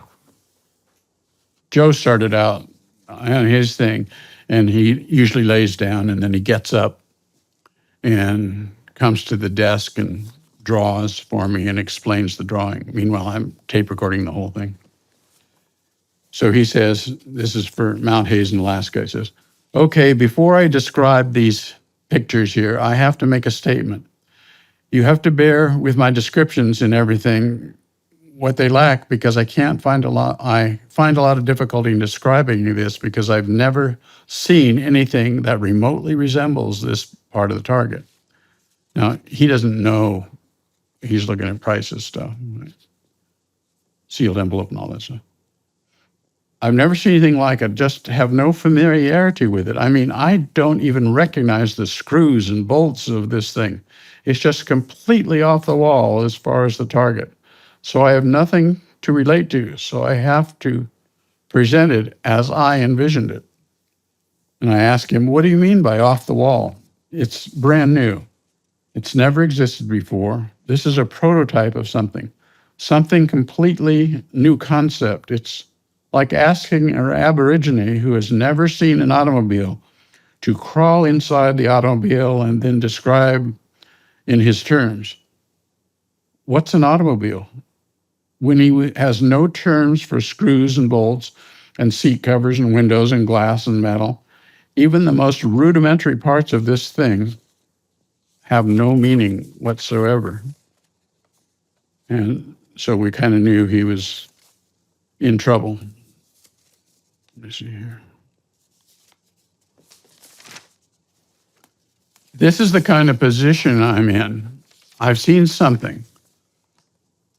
I have not even a rudimentary term to explain as far as other than a Gestalt concept. And you're really asking me to draw this? So how and why my drawings are not going to be very good? Skip a little bit. Given that's true, here's page 1. I have a bunch of water, land, ice, all these general things written here, my sketch. This is generally a very desolate area, and drew a mountain range, wrote mountains. This whole range of mountains extends for thousands of miles. So I'll give you an idea of the scale of which I'm drawing and sort of put an X here where I perceive the target to be. So, he goes on in his full transcript about Mount Hayes, an icy covered mountain and so forth and so on. He has a lot of them. I want to read you, you've heard of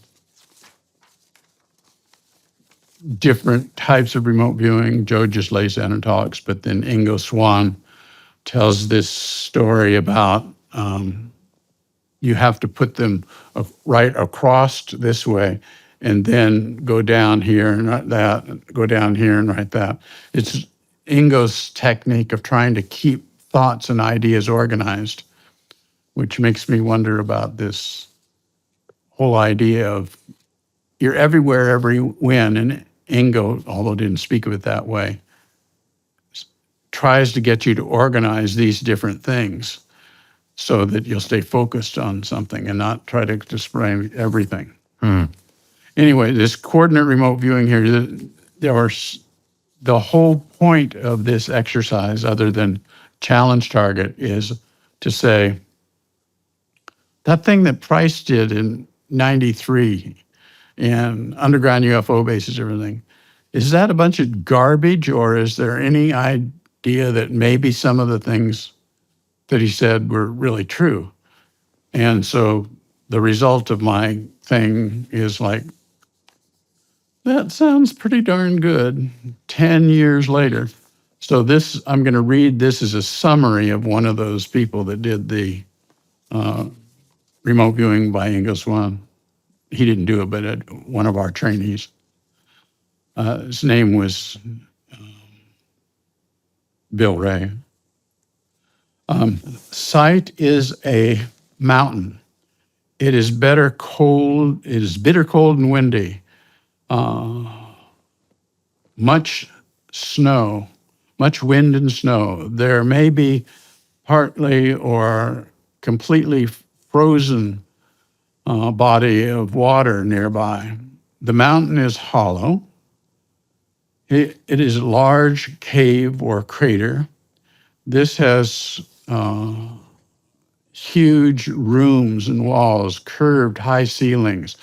There is an opening into the caves. The cavern is clear, sterile. There's equipment and different points there in the corridor. Some of the equipment is for monitoring, other support may be for life support. There are silver metallic ships which are very quick. They are durable and are large and small. They are used to transport people and equipment. There's some people here. They are thin, emotional, unemotional, and have programmed feelings. They are strange and have a pre-designed mission. They are freezing and cooling, semi-isolated. They feel unearthly. The site has a research feeling, the feeling like security. The people are benign and serious and are interrelated. Site end. So there are several of those. I only brought one because of time. And what I did in 8200 to find out about what Price did in 1973, some people have said to me, oh, it matches perfectly. And I'm saying, I'm not ready to go that far, but it sure sounds like, you have two people and they describe what it was like when they went to the football game. And this one describes what it was like going to the football game. They're not going to be exactly the same. Mm-hmm. And I think that's what's playing into it here. These are all different people trying to explain this strange thing that they're seeing while remote viewing. Programmed thoughts. What is that? Did he expound upon that at all? There is a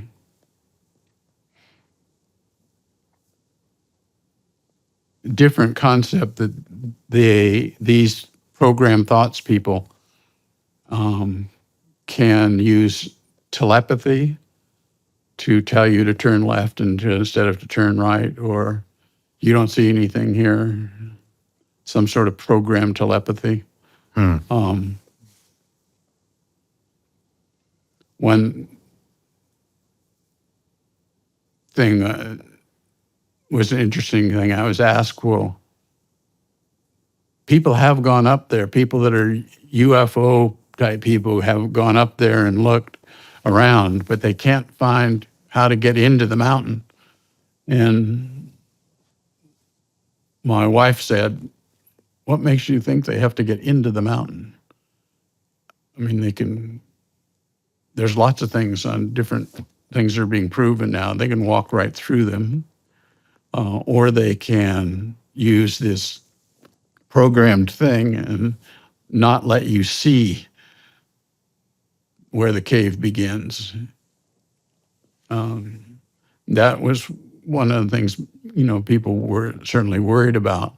And somebody said, well, wouldn't some investigators, some intelligence people go up there and find out if this is true because there's all this going on? And I said, I don't know, but I don't think they'd tell me if they did. Mm-hmm. And now, what about, you had said, you had just mentioned maybe they used the programmed thoughts to conceal the entrance. What are you speaking of when you say people can walk through things? well, first of all,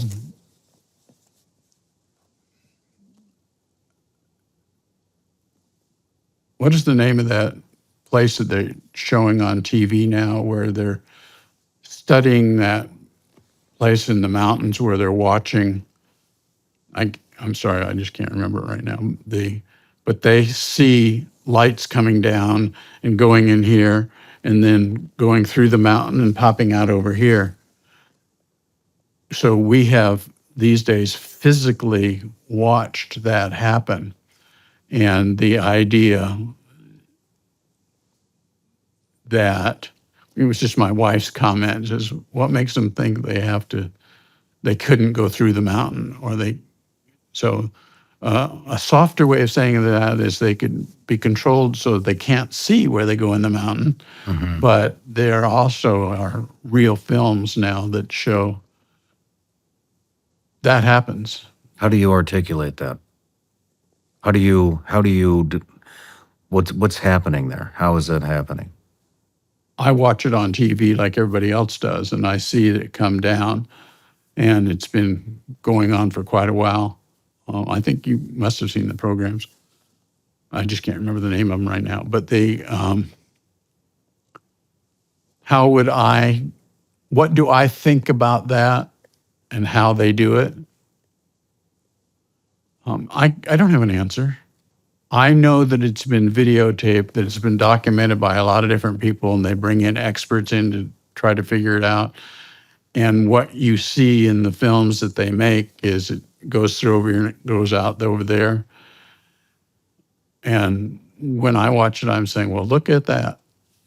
I don't have the wherewithal other than whatever they're doing, something we don't know about, and that's what they're investigating. Well, what about so this was Mount Hayes, correct, that we were just speaking of? We're talking about Mount Hayes in that situation. What are Pat and Joe saying about the other 3 locations? Were they identical? Were there any variations? Yes, I don't have that here in my notes. I have it all written down at home. And Do you remember any of it? it's well documented in my books too. If we're talking about this particular set of beings, in the 8,200 beings, I remember that they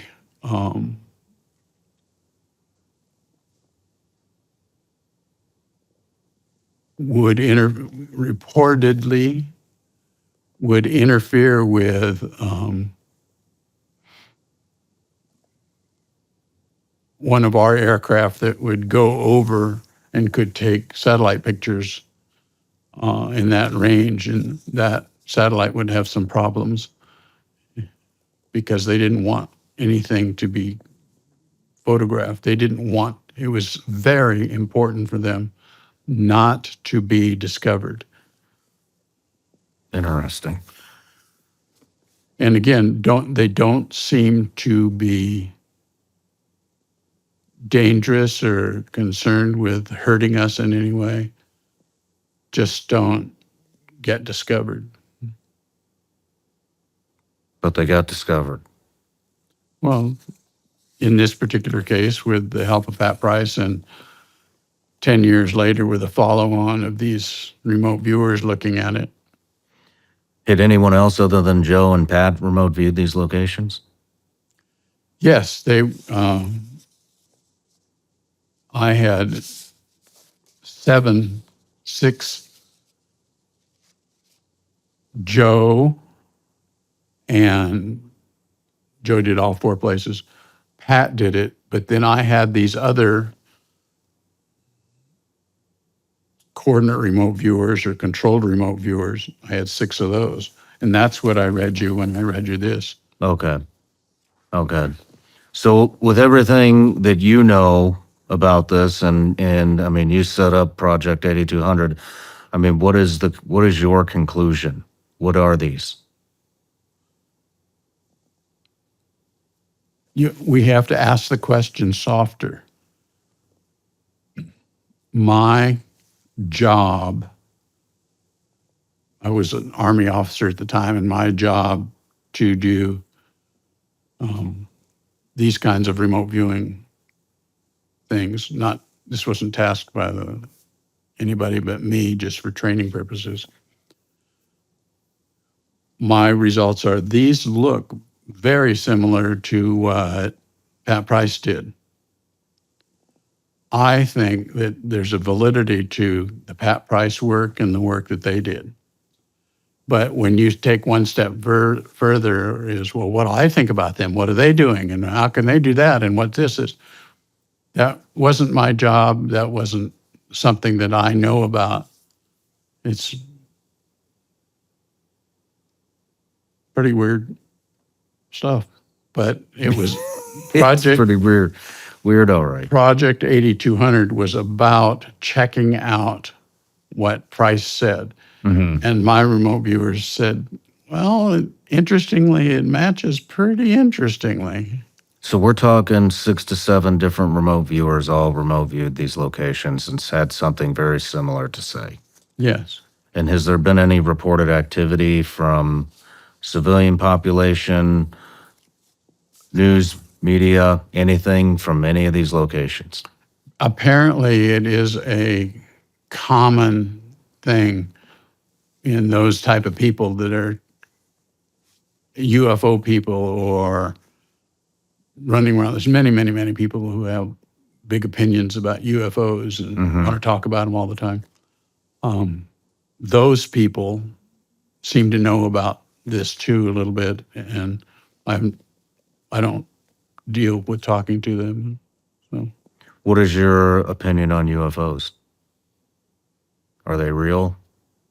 I don't know how to answer that question. It isn't part of my job. And I hear you trying to suck things out of me in terms of, well, what do you think? Well, what do you think? And it's like, I think I did a pretty good job organizing how to find out what Price did. Do you believe in UFOs?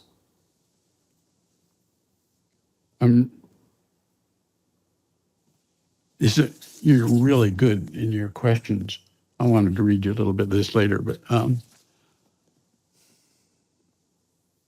if I try to sidestep you like I'm doing right now, then you're going to draw a conclusion. I know what he's doing there. He really believes in him, but he doesn't want to tell me. On the other hand, I can say,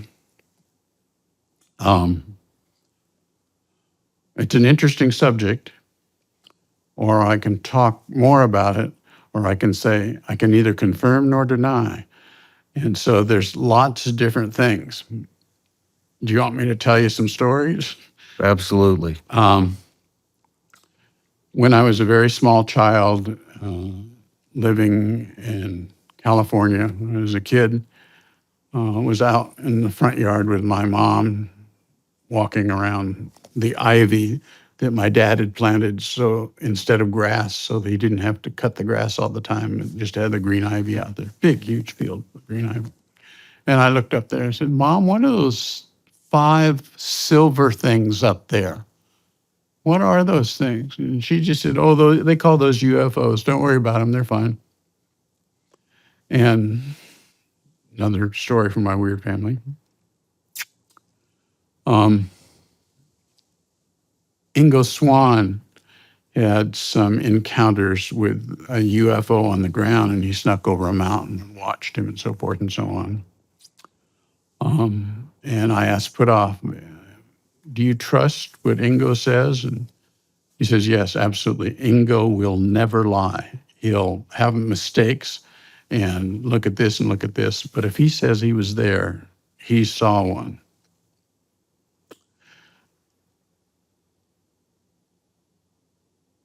When Joe and I both worked in Stargate together, same office, I had an incident where I was on top of a grassy knoll, which I now use to explain as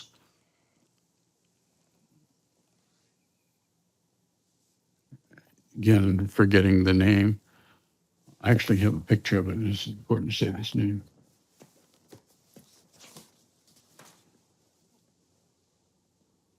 There it is.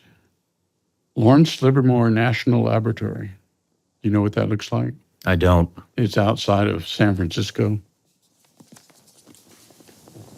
Lawrence Livermore National Laboratory.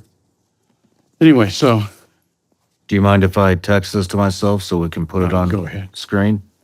the story that I am not telling you is about my actual encounters with UFOs. So Joe and I are both working in Stargate.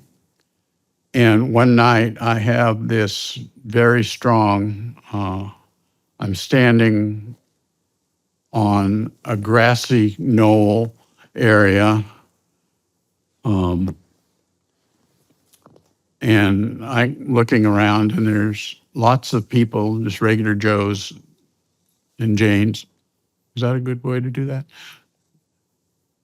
Regular people there, and I'm looking around, and there's a sense of sort of being hypnotized or in a zone. I wish I knew that name. Do you know when the healers down in South America go around and fix your ears and fix your eyes and stuff? They're all kind of mesmerized. In a trance. Mesmerized, right? Well, these people that I was standing around with on the grassy knoll area were all sort of mesmerized. And they were like looking around, and there were aliens in between them, like interviewing them or talking to them and so forth. And I lost my composure because I was doing training in remote viewing and out-of-body stuff and all that. And I spoke in my thing, I spoke up and said, well, I teach people how to get out of their body. And the aliens looked over at me, and I said, shit, why didn't I keep my mouth shut?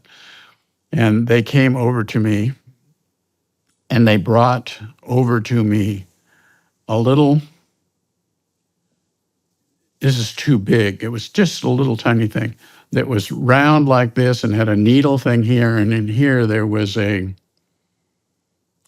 filled with fluid of some kind that was the color of kind of brownish color.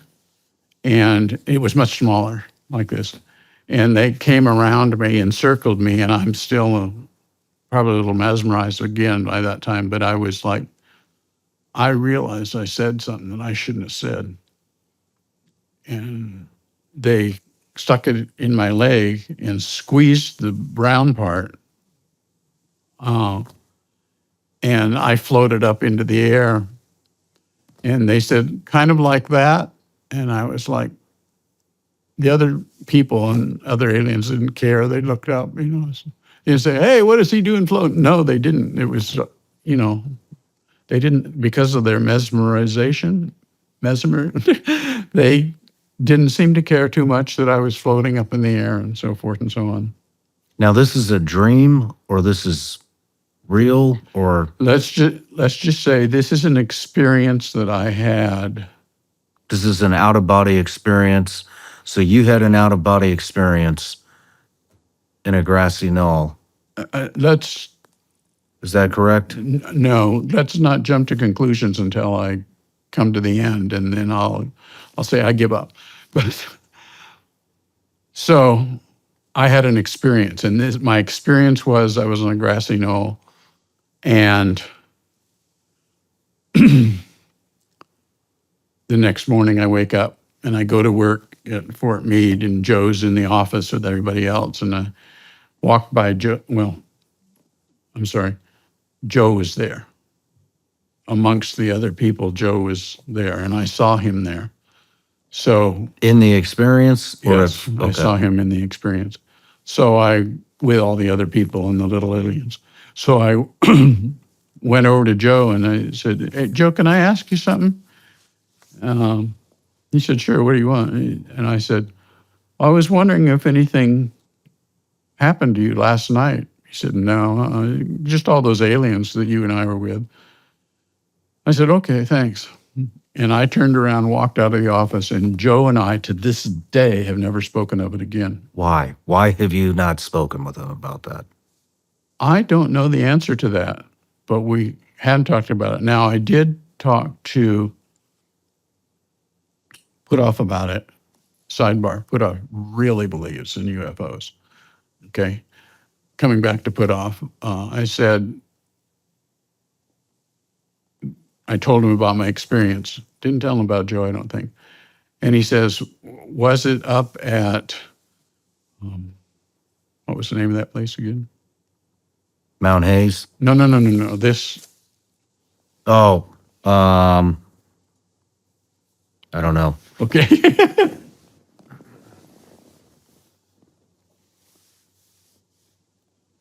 He said to me, was it at the Lawrence Livermore Laboratory?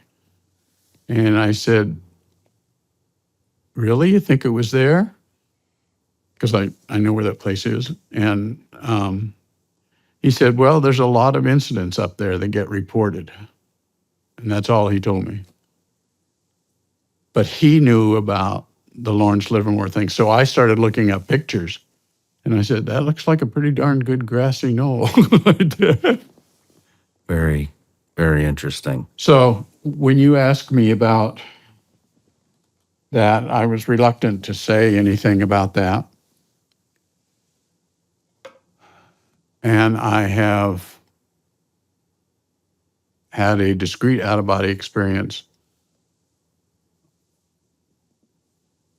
and found myself it's hard to talk about dimensions, but I was standing behind an alien in a spacecraft, just a small one, which I understand get bigger and smaller depending upon. At any rate, he said, you shouldn't be here. And I said, I know, I realize this is a strange place, but before I go, could I ask you a question? And this is really a very strong memory in my head. Excuse me, in my head. I don't remember what I had for dinner last night, but this is in there. I'm telling myself I'm silly again. Dude, it's not in there. At any rate, and he said, okay. And I said, how do you get from here to Alpha Centauri? We can't do that. The only thing that we think about is I have to go really fast for a really long time. How is it that you can go to Alpha Centauri without any problem? And essentially he said, you wouldn't understand. So I said, I agree that that's a problem. However, I know that you have access to my mental thoughts. I mean, you're not talking to me with your mouth. You have access to my mental thoughts, and I understand that. Can you use what information I have in my head and try to explain it to me? And he said, well, do you know what a Rubik's Cube is? And I said, oh yeah, my son can do them in 2 minutes. He says, okay, so imagine a Rubik's Cube, but not necessarily just the 6 sides. Just imagine the concept of a Rubik's Cube. And I said, okay. Now imagine on each one of the tiles on the Rubik's Cube has a chart of the elements, an elemental chart. And you say, oh yeah, I know what that is. I've had science in school and everything. He says, now, on each of the other 5 surfaces, there's also elemental charts. And I said, so, okay, but what's the deal? And he said, well, you're thinking about going that way very fast for a very long time. What he didn't say to me, which I'm thinking right now, there's no space and time. I'm only thinking that right now. That wasn't part of the explanation. Mm-hmm. And he says, so what you do to get to Alpha Centauri is you just twist the cube. And I said, what do you mean? He said, well, I told you wouldn't understand. And he said, when the periodic table occurs in a different place, you're at that place. And that's just a very crude explanation. but you have to stop thinking about go that way for a long time very fast. It doesn't work. And so, the Rubik's Cube and all that nonsense is probably just trying to mess with my mind and everything. And because that doesn't make, how many Rubik's Cubes do you have to have? It's a stupid question. It's just an explanation for me to try to get my thinking straight, because he was very strong when he said, So it has to be utilizing some type of a consciousness, correct? I think that that's absolutely true. It's a consciousness act. And so you're talking about quantum, what was it? Quantum locale, correct? Yeah. And so there has to be some kind of a connection. If you heard of, what is they call it? Man, now I'm having problems. Quantum entanglement. It's a It way. has to be something like that. Where I mean, our entire conversation, you've been talking about everything is one connect. Yes.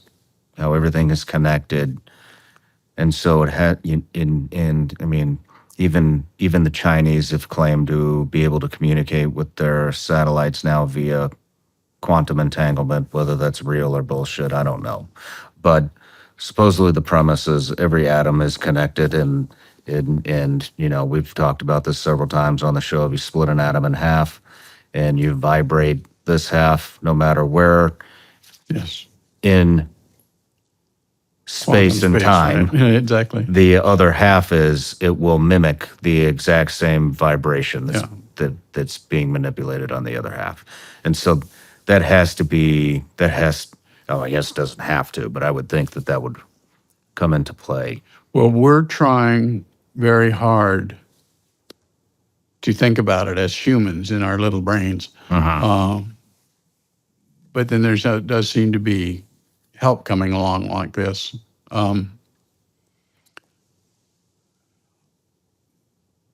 Just to end this part of the story, there is no end. There's no space-time.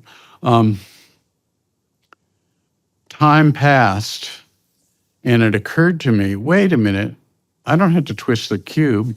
If I just turn the cube, on the other surface is a different world. And this same guy spoke to me instantly in my brain saying, I've been waiting for you to discover that.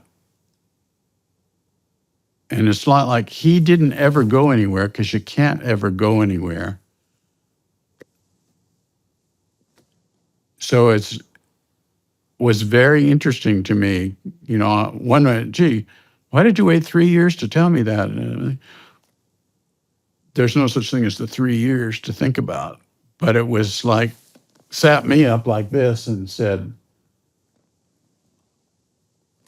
I didn't say anything. In my head, I was like, well, that was pretty interesting. And so, getting back to your question, do I believe in UFOs? I have had experiences. So I guess it's just a matter if you trust your own experiences or not. Yes. Do you trust your own Good experiences? experience. Oh, yeah. But there are false things around all the time. Green ice cream is no good for you. You ought to eat vanilla, And so is that a belief system? And I say, somebody told me one time you shouldn't eat green ice cream, And so, so I'm where I am right now at 77 years old, and the experiences I've had, I have no doubt that there is something going on besides us on this planet. There's something else there. And maybe because the everywhere, every when. And if they are all one, there's no such thing as they're part of us. They're part of our family. They're part of our group. Interesting concept that I've not heard before. Do you have any other, how How far down the rabbit hole did you guys go with this? Were there other projects other than 8200? Of that type, no. I mean, I mean, I remember when I interviewed Joe, he had mentioned remote viewing a pyramid on Mars. And I believe the year was 2000 BC. Do you have any recollection of that? I sent Joe to Mars. You're the one that sent him there. Mm-hmm. Can you just kind of relive that experience? Actually, let me start with a preliminary question. How did that pop up on anybody's radar? Why did you even give Joe a specific grid coordinate on Mars with a date? I don't remember. Right. I mean, I even have that on video and the whole thing on my computer, which I'll send you and you can listen to it. But I don't remember actually why I did that. You don't remember why somebody gave you a coordinate to have Joe McMonagle remote view Mars? I would rather say what I just said, and that is I don't remember why I did that. Okay. What did you think when Joe discovered the pyramid through his experience? Well, I tended to believe him about a couple of things. I had, during the thing, he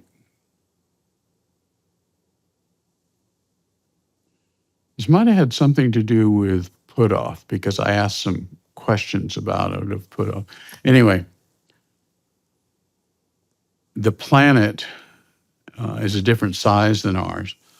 So you had to be careful about what he said. One time he looked at the sun and he said, "What's wrong with the sun?" I said, "Joe, we can't study that right now. We have to look at this coordinate here." And the coordinates on Mars all go just in one direction, east-west and north-south. But they, us, we split this way in our east and west. But on Mars, it goes the whole way around. I got goofed up for a while there. And then I remembered coordinates don't matter anyway. He's just doing what he's doing. And if I say it, go check out the peanuts, okay. Wouldn't mean anything.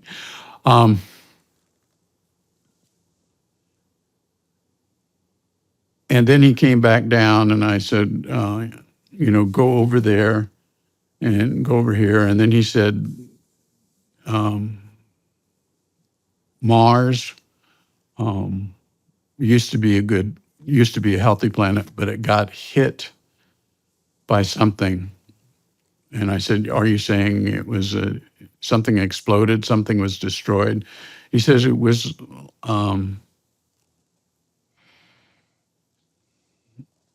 like an asteroid came and hit the planet, and that tore the atmosphere off of it.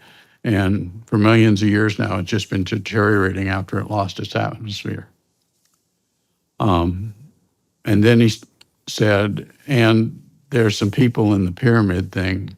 I don't know if he just said building or a pyramid, but he could have said pyramid. And people hid in there knowing that the comet was coming.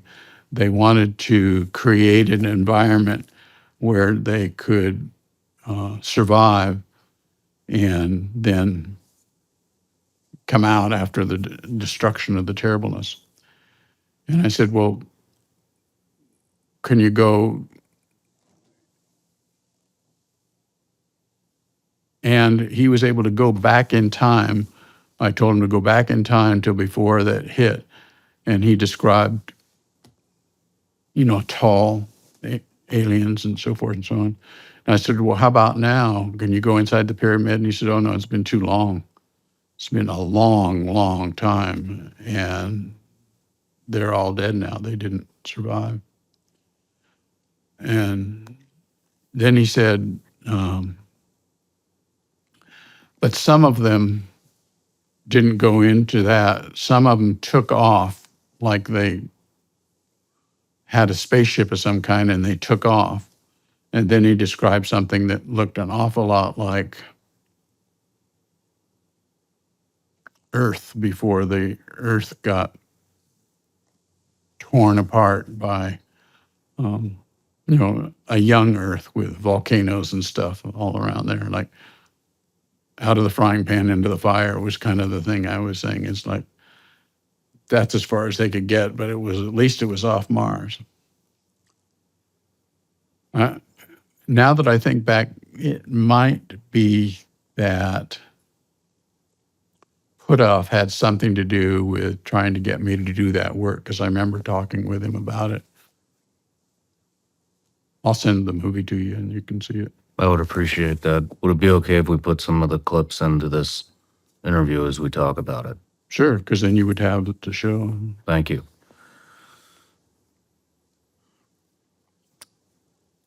How did Pat die? Slowly this or not this. Or not. There are many, many stories about Pat dying, and everybody has a different story. Do you really want to? I mean, this is really, I can tell you that, and then you'll have the stories too.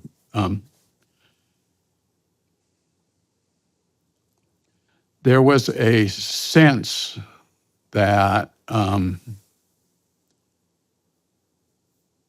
73 he was active and stuff. 75 he was dead. CIA had bought him. CIA got him away from SRI because they saw what he did, and CIA hired him. Lived in the Virginia area. Some of the reports say he was in Washington, D.C. No, he was in the Virginia area. That's how far apart Virginia and Washington, D.C. are.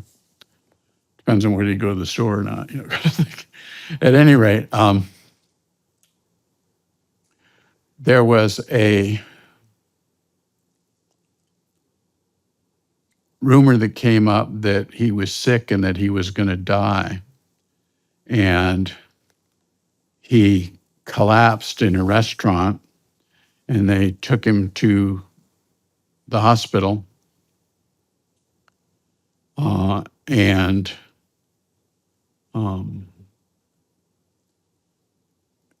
I'm going to tell these stories differently, and you're going to get them mixed up, okay? Took him to the hospital, and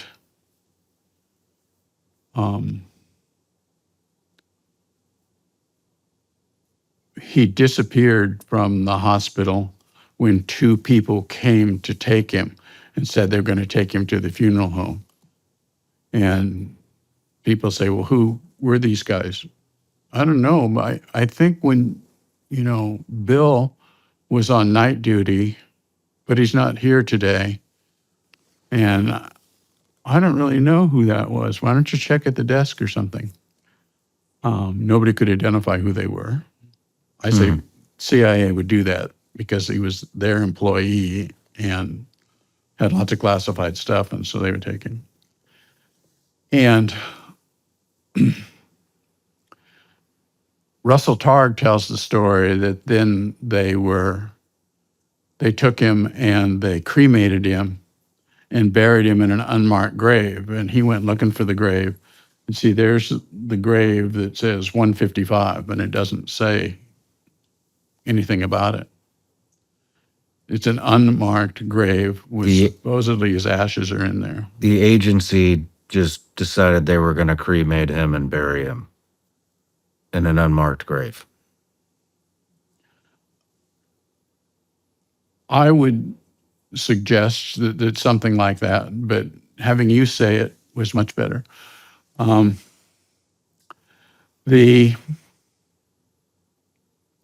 That's one story. Okay, second story. Oh, and then, I'm sorry, after he was buried, they called his wife. Okay, and that's the story that Russell got when he went looking for what happened to them. Russell Targ got that. Now, Story 2. I think there'll be 3 stories. Story 2 is Pat Price, Russell,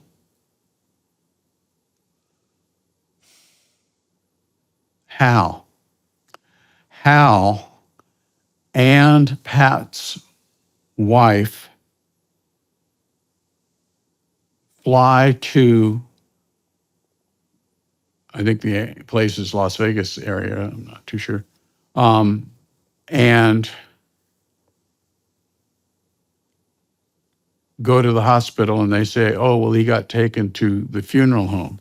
They go to the, and we don't know who that was. And they go to the funeral home, and there's Pat Price's body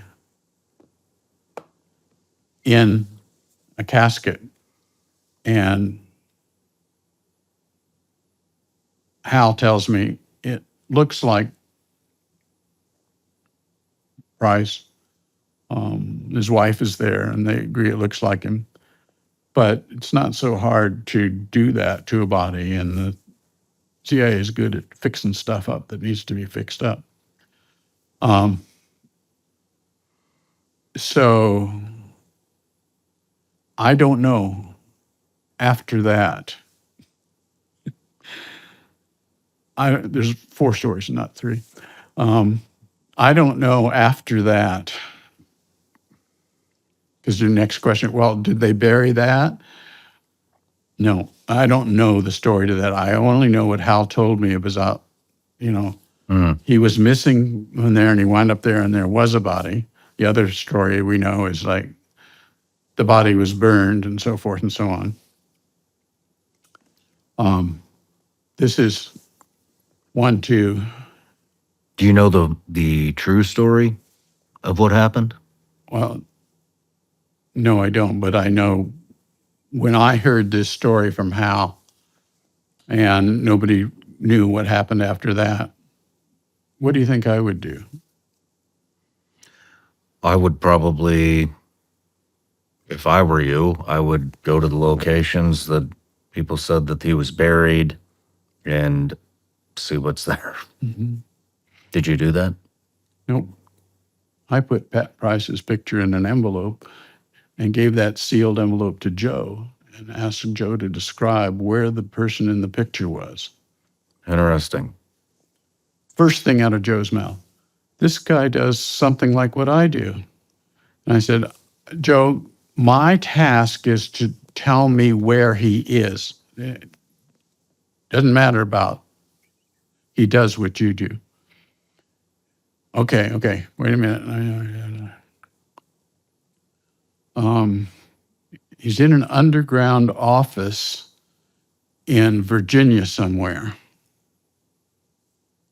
Okay, Joe, well, let's start with that, and I'll get back to you. And then he was used to me saying that because I used to take the envelope into Major Watt, now Colonel Watt, and say to him, what do you think? Should I continue? I didn't really do that.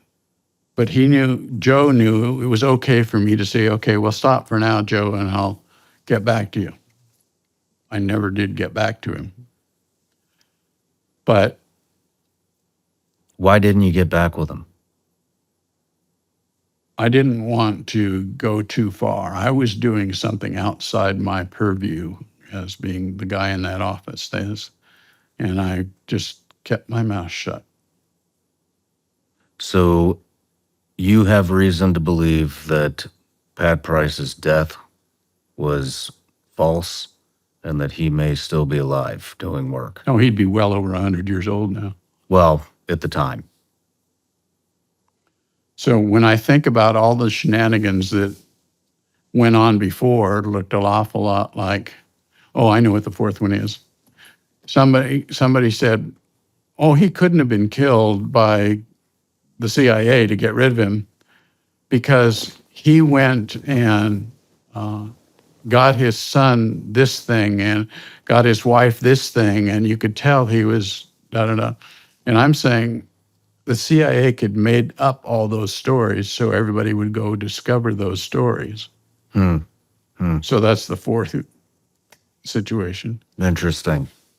And that's my answer. Interesting. Yeah, very interesting.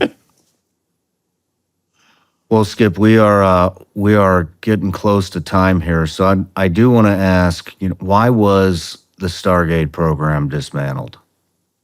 It was told to be dismantled, and they created one gal who said, no, this is going on, and look at so many percentages of this happened.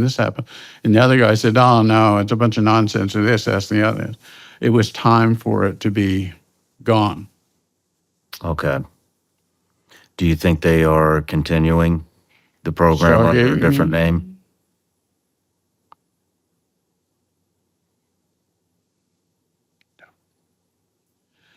Why wouldn't they? They already They already had 5 other programs. Did I say that? What are those programs?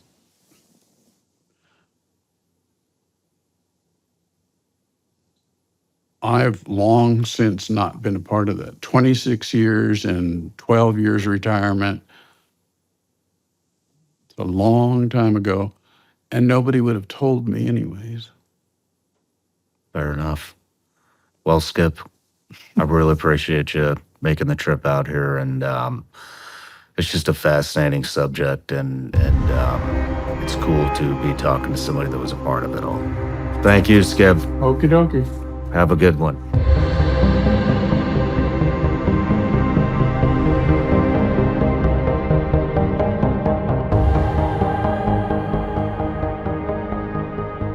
No matter where you're watching Shawn Ryan Show from, if you get anything out of this, please like, comment, subscribe, and most importantly, share this everywhere you possibly can. And if you're feeling extra generous, please leave us a review on Apple and Spotify podcasts.